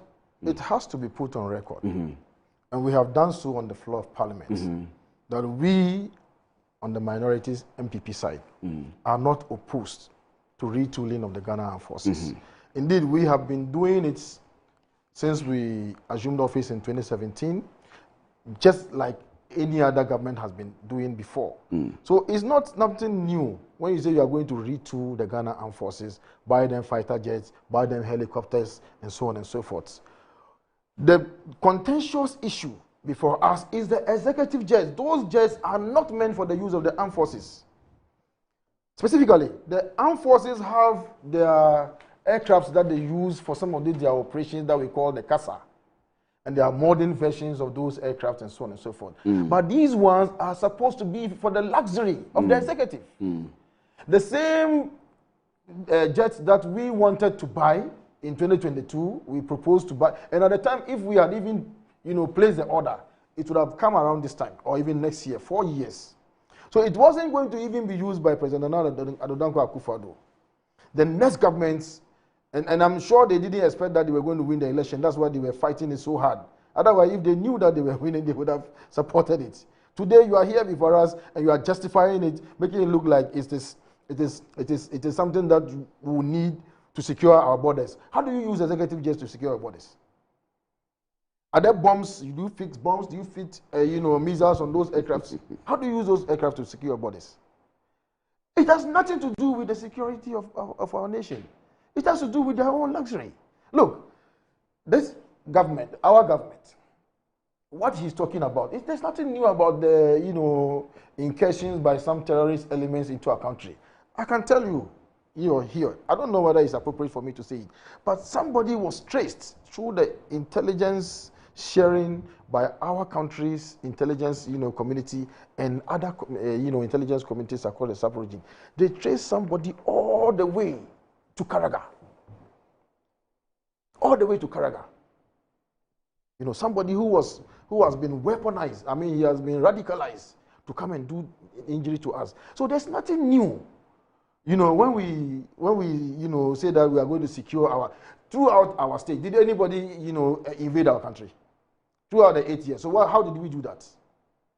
Did we have to buy executive jets to secure that? What investment are you giving to the security along the borders? Immigration service, customs, and so on and so forth. What are you doing for them? Because that is the area that you should be looking at. Those borders are porous. And you're talking to me about executive jets. So that you can fly, go for conferences, COP20, COP30, and so on and so forth. Those are your priorities. And then you come and sit here and you look in the face of Ghanaian people and tell them that we are buying the jets to secure your security. What security? So like I said, look, there's complete misplacement, of priorities as far as this government is concerned. And I'm very shocked. You see, because President Mahama had the same goodwill when he came in 2012 and he was sworn in 2013. He had the same goodwill from the Ghanaian people. And by the time he left office, what happened? He left with the loss of almost 1 million people. Look, we were talking tough at this time in 2017. We had just launched the free senior high school in September 2017. We had the economy, everything was going right until COVID struck. You understand? So you haven't seen anything. A pilot who flies an aircraft in calm, skies, it's not one that you say has done well. It's the one who is able to maneuver the aircraft in stubborn skies. That is the one that you say has done well. But what has changed? I mean, really, we have done all the foundational work for you, and then you come in and you benefit from it, and you are touting your credentials as doing. Look, let's see if you are able to survive something like COVID. We are not praying for any such thing. But I'm saying that, look, you have everything going for you. Gold prices are high, at the highest level not one can expect. Cocoa is going well. Oil prices are down, and so on and so forth. So everything is going your way. You understand? So you have to give the Ghanaian people the best dividends of this economic, indicators that we are having. Right. But what are you doing? What are you doing? Look, I told you before, the $200 million cedis that he's talking about cannot do anything. The produce from my farm alone, all right, the produce from my farm alone is worth a lot of money. And there are a lot of farmers who are also even from Honorable Inus of Husseini, Suini, and so on and so on. We are all farming Akando, the health minister. We are all, go and talk to them and understand the situation that we are going through. And go and give a poultry 200 million cedis and say they should go and buy, products that, has come. Right. No, it's not going to solve any problem. It's a drop in the ocean. Okay. Farmers are suffering. Okay. So, Honorable Ejapa, before you come in, Honorable Ejapa Mesa sends me a link, and this is what the link says. And you had been at the Ministry of Transport. It says the Ghana Navy commissioned 4 river-class offshore patrol vessels in February 2022. GNS Volta, GNS Densu, GNS Pride, and GNS Ankobra. More recently, in September 2023, the Navy commissioned 2 boundary-class ships, GNS Fedu and GNS Amwama, a landing craft Navdoc 1, and an oil spill response vessel, MV Esther Fuauklu. In December 2024, President Akufo-Addo also commissioned a new vessel, GNS Achimota, and opened the Ezinlibo forward operating base. So he gives the dates and for each of them that was commissioned the same day, February 2022, February 22, 2022. So these are the vessels. But Honorable Felix let me allow you. You see, you have made a point. Yes, so let me allow you to explain it. I've told Diana Professor Mills, yes. We donated vessels. So it's not the fact that vessels, the issue is not that vessels have never been donated. The thing is, as we speak, that they don't have the means to do the job in the Gulf of Guinea. That's the point. So you need to give them vessels that have a longer range, greater capacity to meet the current exigencies. That's the point I'm making. You see, after the facts have been brought to the fore, and then we have been challenged, suddenly they are changing their tune. When Honorable Samuel Abu Jinapor, who they designated to debate the budget in respect of the military expenditure, got up, his claim, and it is on record, you can play it, was that we were going to spend $1.2 billion this year to purchase only 4 helicopters and 2 presidential aircraft. Is that not what he said? Yes. Suddenly they've changed their tune. And indeed, he added that they are unemployed people. So to spend $1.2 billion buying 4 helicopters and 2 presidential jets is a misplaced priority. Is that not what he said? Why you say that you are opposing the retooling? Right. But you see, even the presidential jet is the property of the military. In fact, when you go to the military, the most elite pilots and engineers that they have belong to what they call the communications squadron, which is the unit of the Air Force that handles presidential travel. When the president travels, it is the Air Force commander himself who pilots his aircraft. Wow. So it is a military platform, it's a military asset, even though it is used by the executive. So it is not the property of the president. Of the president. And certainly it is not about comfort. You see, President Mahama, and I've said it before, I will say it here. If it were about comfort alone, there will be no bother. Because me, I have traveled with President Mahama in economy class before, from Frankfurt to Accra, when he was president in 2014. In economy? Economy.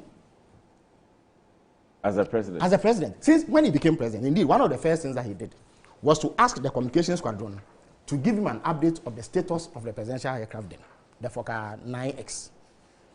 When they gave him a clean bill of health, indeed, he sat in it to Angola, Kenya, and Tanzania. I was on those trips. When we flew, it looked like it was in good condition. We didn't see any abnormal functions. When the thing came, around March, it developed a fault. It was sent to Dassault in France for repairs. We were here when they called the Air Force to come for it. When the pilots got there, they told them, no, they've detected further faults, corrosion in the tanks and what have you. So at all times, it is the communications squadron, the Air Force, that makes the recommendation as to whether or not we require additional platforms. And you see, the document is here, it's with me. This is a report sent to cabinet. You understand me? And they give you the detailed reasons. In terms of the choice of the aircraft, they even choose it. The Air Force? Absolutely. You see, when President Akufo-Addo was in power and he was renting aircraft, he used to rent aircraft at $18,000 an hour. I can see there are times when the president has to travel for about a week. Sometimes, in fact, the least travel, if it is not somewhere in West Africa, that the president has to do, is about 2 days, 3 days, 4 days. Sometimes he has to be away for 2 weeks. If you rent the aircraft that President Akufo-Addo was renting, every hour is $18,000. If the president has to use it for a week, that is $3 million. You are not properly informed. Oh, but I'm coming. Oh, but you see, Alaji, I think that these interruptions are let me explain to you No, something. Alaji, when I finish, you see, when I finish, you are renting a jet, when I finish, you are going to France. When I finish, you normally get a jet from France to pick you up. When they drop you off, then they go and do their work. The aircraft, when they are coming, then they bring you. It's not as if the aircraft is going to park there for 1 week. No, that's not how it is done. Oh, please. There were times when there were times when the aircraft that President Akufo-Addo hired was here for weeks. You see, aircraft, you can track them wherever they've gone to. And that's what Honorable Ablakwa was doing. And they were all over the place. This aircraft, they started using it somewhere around 2018 or so. And there were times when it was parked there for weeks at the pleasure of the president. Because, you see, letting it go and come can inconvenience you. Because there are times when you need to travel on the spur of the moment. I can see, the Air Force has done an assessment and seen that the current Fokker 19, because of the frequent breakdowns, it doesn't bode well for their planning and their effective, operations. So they said that no, this one you need to retool so that you give yourself options.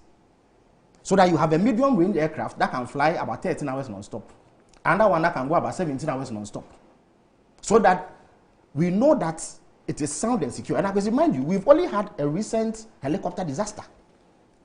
And currently, very sad one. Currently, the only transport available, and just like my brother, I'm reticent to say this, but it is necessary. The only serviceable aircraft that the military has is a CASA. How can you have something like, and the CASA is handled by the communications squadron as well. In fact, they have only one. They have one helicopter. Exactly. In fact, even that one has broken down. Okay. You see, even that one has broken down. You see, so for anybody to absolutely, it's a dire situation. You see, let me. I support what you're saying. So what is the? Let me land. I'm coming. Let me land. Need to add a few things. Let me land. You see, let me land. Again, the same people who say in 2022 or thereabouts, they were planning to buy a presidential jet, suddenly say they are opposed to it. They say it is for the president. Let me go.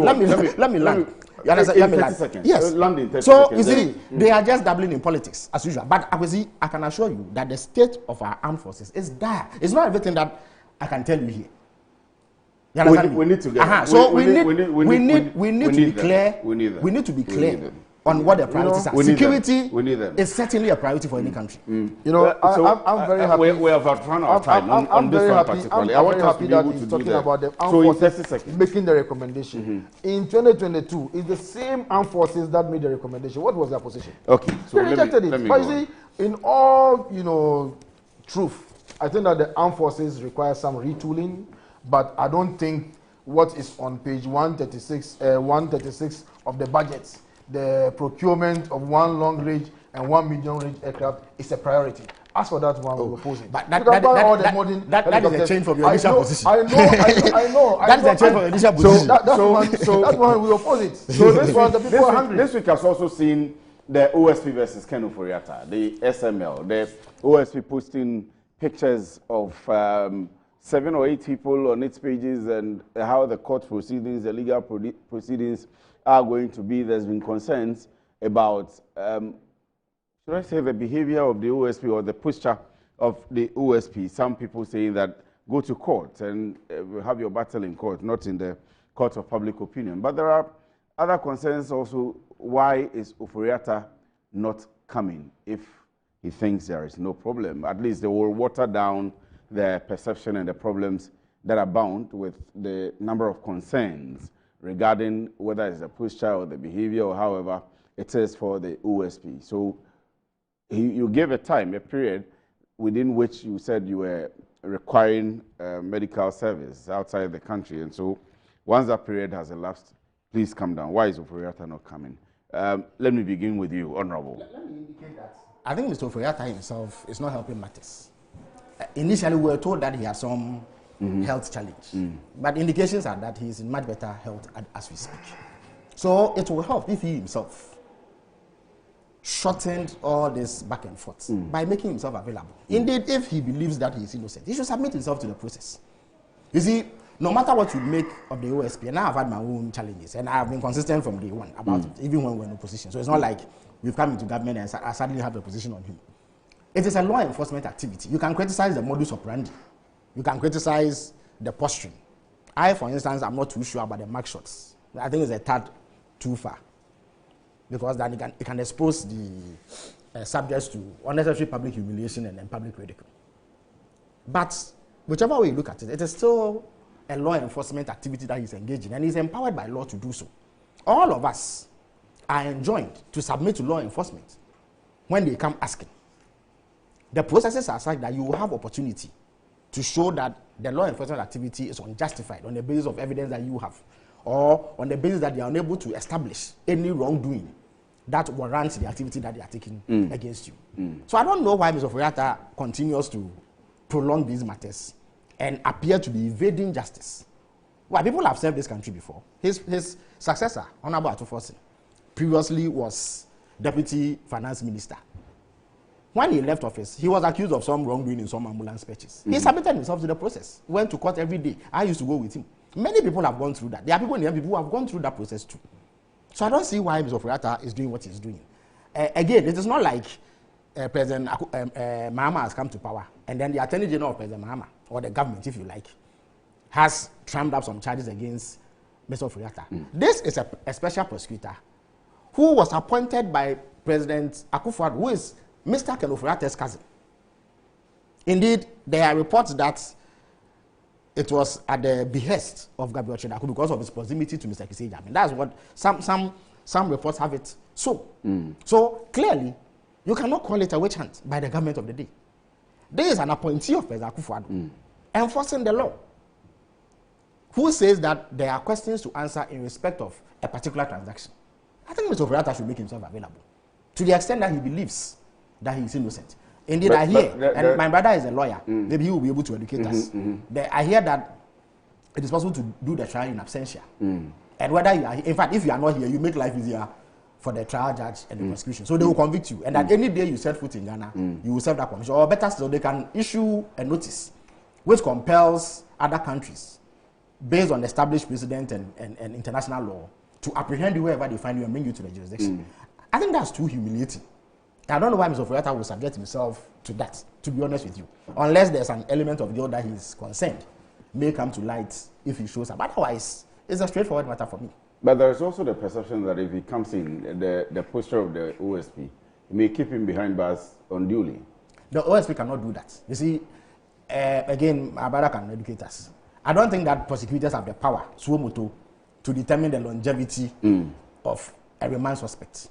They have to make a case before court. Indeed, if the OSP holds Mr. Ofori-Atta beyond a reasonable amount of time, I'm sure he has capacity and he is a wealthy person.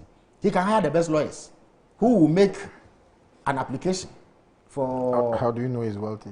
Oh, but I mean, it is not a hidden fact. It is not hidden. There are some facts I've tried to know, so there's no point to contest it. But okay, let me rephrase. Let me rephrase. He has the means. Are you happy with that? He has the means. He has the means. Exactly. That's the point I sought to make. Maybe he has the means to secure the services of top-notch lawyers. He may even have lawyers who are willing to do it free for him, who can then go to court and make an application for either the bail conditions to be varied or that the OSP's actions be quashed. So I don't think that fear is justified, to be honest with you. Alaji, why is Ofori-Atta not coming? Let me start with that. But before you go ahead, Kojo Chumboafo says, hello, Kwesi. So Honorable Alassane Tampuli doesn't know that the presidential fleet belongs to the Ghana Air Force. Oh, but who said that? All he does is to interrupt and make the program unwatchable. They can go find some tea drink. The same people who back in the sky, they spent over $50 million renting private jets and declared the purchase of same. Please tell Honorable Felix Kwakye Ofosu that we, the cousins, we target each other. Our family is a strange one. Kojo Chumboafo sent in that one. But good morning to you, Kojo. Kojo is my boss. Kojo is just being mischievous. Okay. Because he knows that we all know that all the aircrafts, belong to the Ghana forces, not just in Ghana, but everywhere, mostly across the world. Yes. But why is Ofori-Atta come to? I do not intend to hold brief for Honorable Ken Ofori-Atta. But if you look at the antecedents of this case and how the case started and all of that, at the point when Honorable Ken Ofori-Atta was unwell, and I know for sure, I can say it on record with all the integrity available to me, that Honorable Ken Ofori-Atta was undergoing a surgery, a very delicate surgery at the time. And so the indignation and then the fury and the attacks probably would have even exacerbated his condition. So I think that's part of the reason why we have a provision in the Constitution such as Article 19(2)(c), which says that a person charged with a criminal offense shall be presumed to be innocent until he is proved or has pleaded guilty. I think that the Honorable Ken Ofori-Atta is not beginning that opportunity or that right of innocence until proven guilty.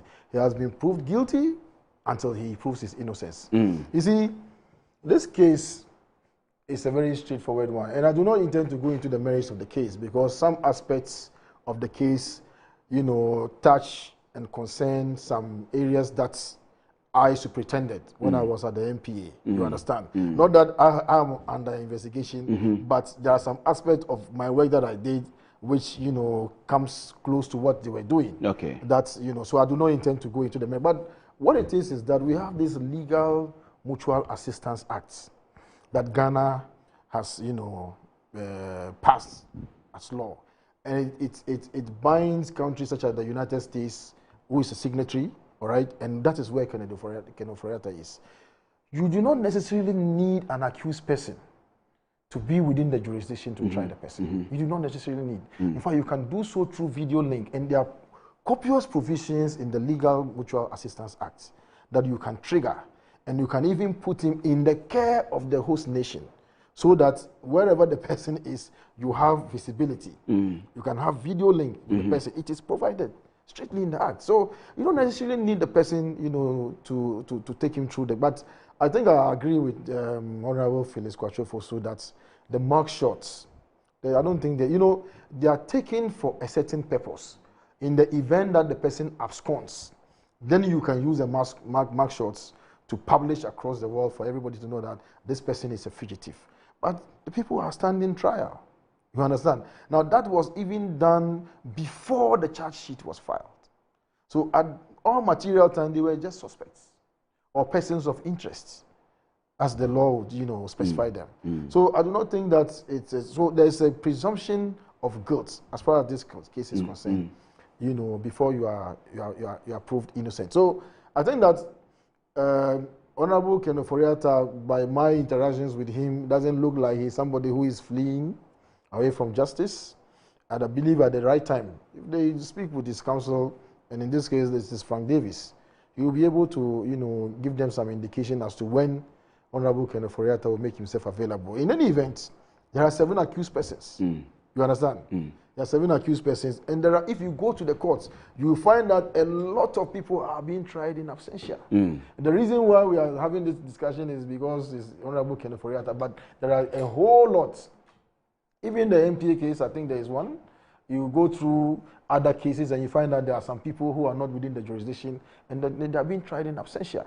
So really and truly, let the law work. Right. And I think that everybody must have their day in court, and they should be given usable opportunity to be able to vindicate their rights in court. Right. Including Honorable Ken Ofori-Atta. Right. Musa Abatwa says, in Aswasi says, Honorable Felix Kwachu Ofosu has said it all. We in the NDC pray they bring their economic wastegate who ran down the economy during the 8 years of the NPP. However, the decision to ban proxy voting is an avenue created to steal the election in favor of Dr. Bawumia. Proxy voting is a fundamental right of the people, not a privilege that an election committee can arbitrarily take away. I urge the rank and file to resist and protest the decision. The integrity of our internal democracy must be protected and ensure that every member's voice is heard, whether present or represented. My regards to Chief of Staff Julius Deborah Kizito from Tema East constituency said, good morning, Nakwesi. Where else on earth is NPP looking for an opportunity to rule over living beings again? Anyway, the Market Women Constitution,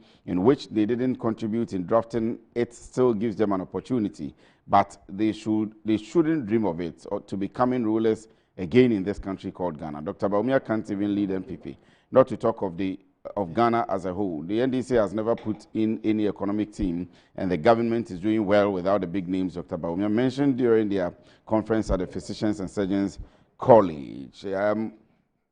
Tafa in Amrahia says, Kwesi, please ask Honorable, Good morning, the free and your guests. Please ask my Muslim brother, Honorable Tampuli, that he saying that 1,200 megawatts of power that is going to be added into our country power sector doesn't mean anything to him, or there is a big question mark there. Excess capacity. And look.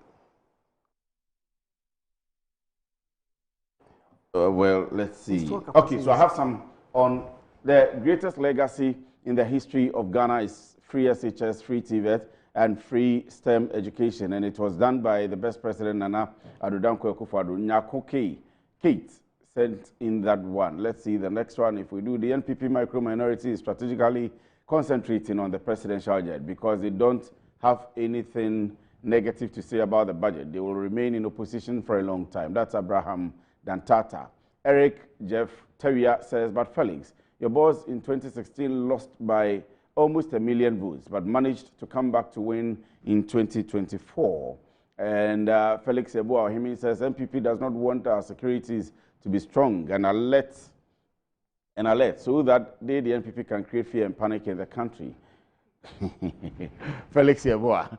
Papi Kwaju says, why won't the budget be uninspiring when the only thing you heard was a presidential jet, Tampuli? That's a question being asked there. And let me come back here. Good morning, sir. Please, okay, this is good morning, the free. And please, you need to cut your messages at a point.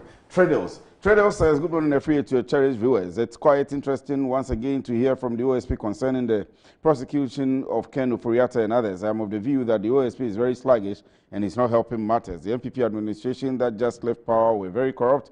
The oral did a very good work and could have seen more NPP party faithful government functionaries and others in prison by now. But the OSP sat down to watch the former finance minister flee the country. I think with only 5 charges, Ken Ofori-Atta will be jailed. Why 78 charges? Akwesi, I support the call for the office of the OSP to be scrapped. Mystic from Nsawam Adwajiri Mystic Wonder, how are you? Good morning to you, my brother. Good morning to you, Efri, and your panelists. The micro minority and the NPP party are suffering from leadership and credibility crisis, and the center cannot hold. Ufuriate and other suspected criminals in the NPP should avail themselves for investigation and prosecution if they don't have anything to hide. And Manche Bruce, I think I read this. Indeed, I'm struggling to understand why inflation is at the rate of 8% with a relatively stable exchange rate and translating to lower prices for goods and services. With fuel prices expected to rise, it seems like cost will only go up for consumers. Can you get your panelists to shed some light on what's going on? I'm just a poor textile scientist. Anyway, Felix make fresh power this morning. He should look for me small. Manche Bruce in Takrady sent in that one. And okay. Alaji Hamza in Pig Farm says, good morning, my brother. Truth be told, I'm so disappointed to listen to Honorable Tampuli this morning. Is Honorable Tampuli telling me that he has not seen the allocation of funds in the budget to tackle the water crisis in Tamale, Yindi, and Damongu. This is something you and your party could not do. And again, President Mahama has directed the Ministry of Education to purchase rice, maize, eggs, and chicken for our basic schools to the secondary level only in Ghana. So I've been waiting for your message. Samuel Brian Boabin, I hope you are doing well. Good morning to you. And well, I think that I'll be cut in the next 1 minute. But thank you very much, Honorable Minister, Honorable Member of Parliament. Felix Kwakye Ofosu is a presidential spokesperson and Minister for Government's Communications, Member of Parliament, Ebra Asebu Kwamankase. Remember that he said he will be there this weekend. Maybe from tonight he will be in the constituency. Alhaji Alhassan Tampuli Suleiman is a lawyer and a Member of Parliament for Gushegu constituency. I have to be in the Alhaji, are you constituency? going No, I'm as going, well? yeah. Oh, that's so he is also coming to the constituency. My name is Kwesi Efri. It's been a very good Friday. We say thank God it's Friday. Thank you very much for doing the watching. Good morning to you, but keep watching Metro TV. Be on Metro TV socials and then Metro TV online. Good morning.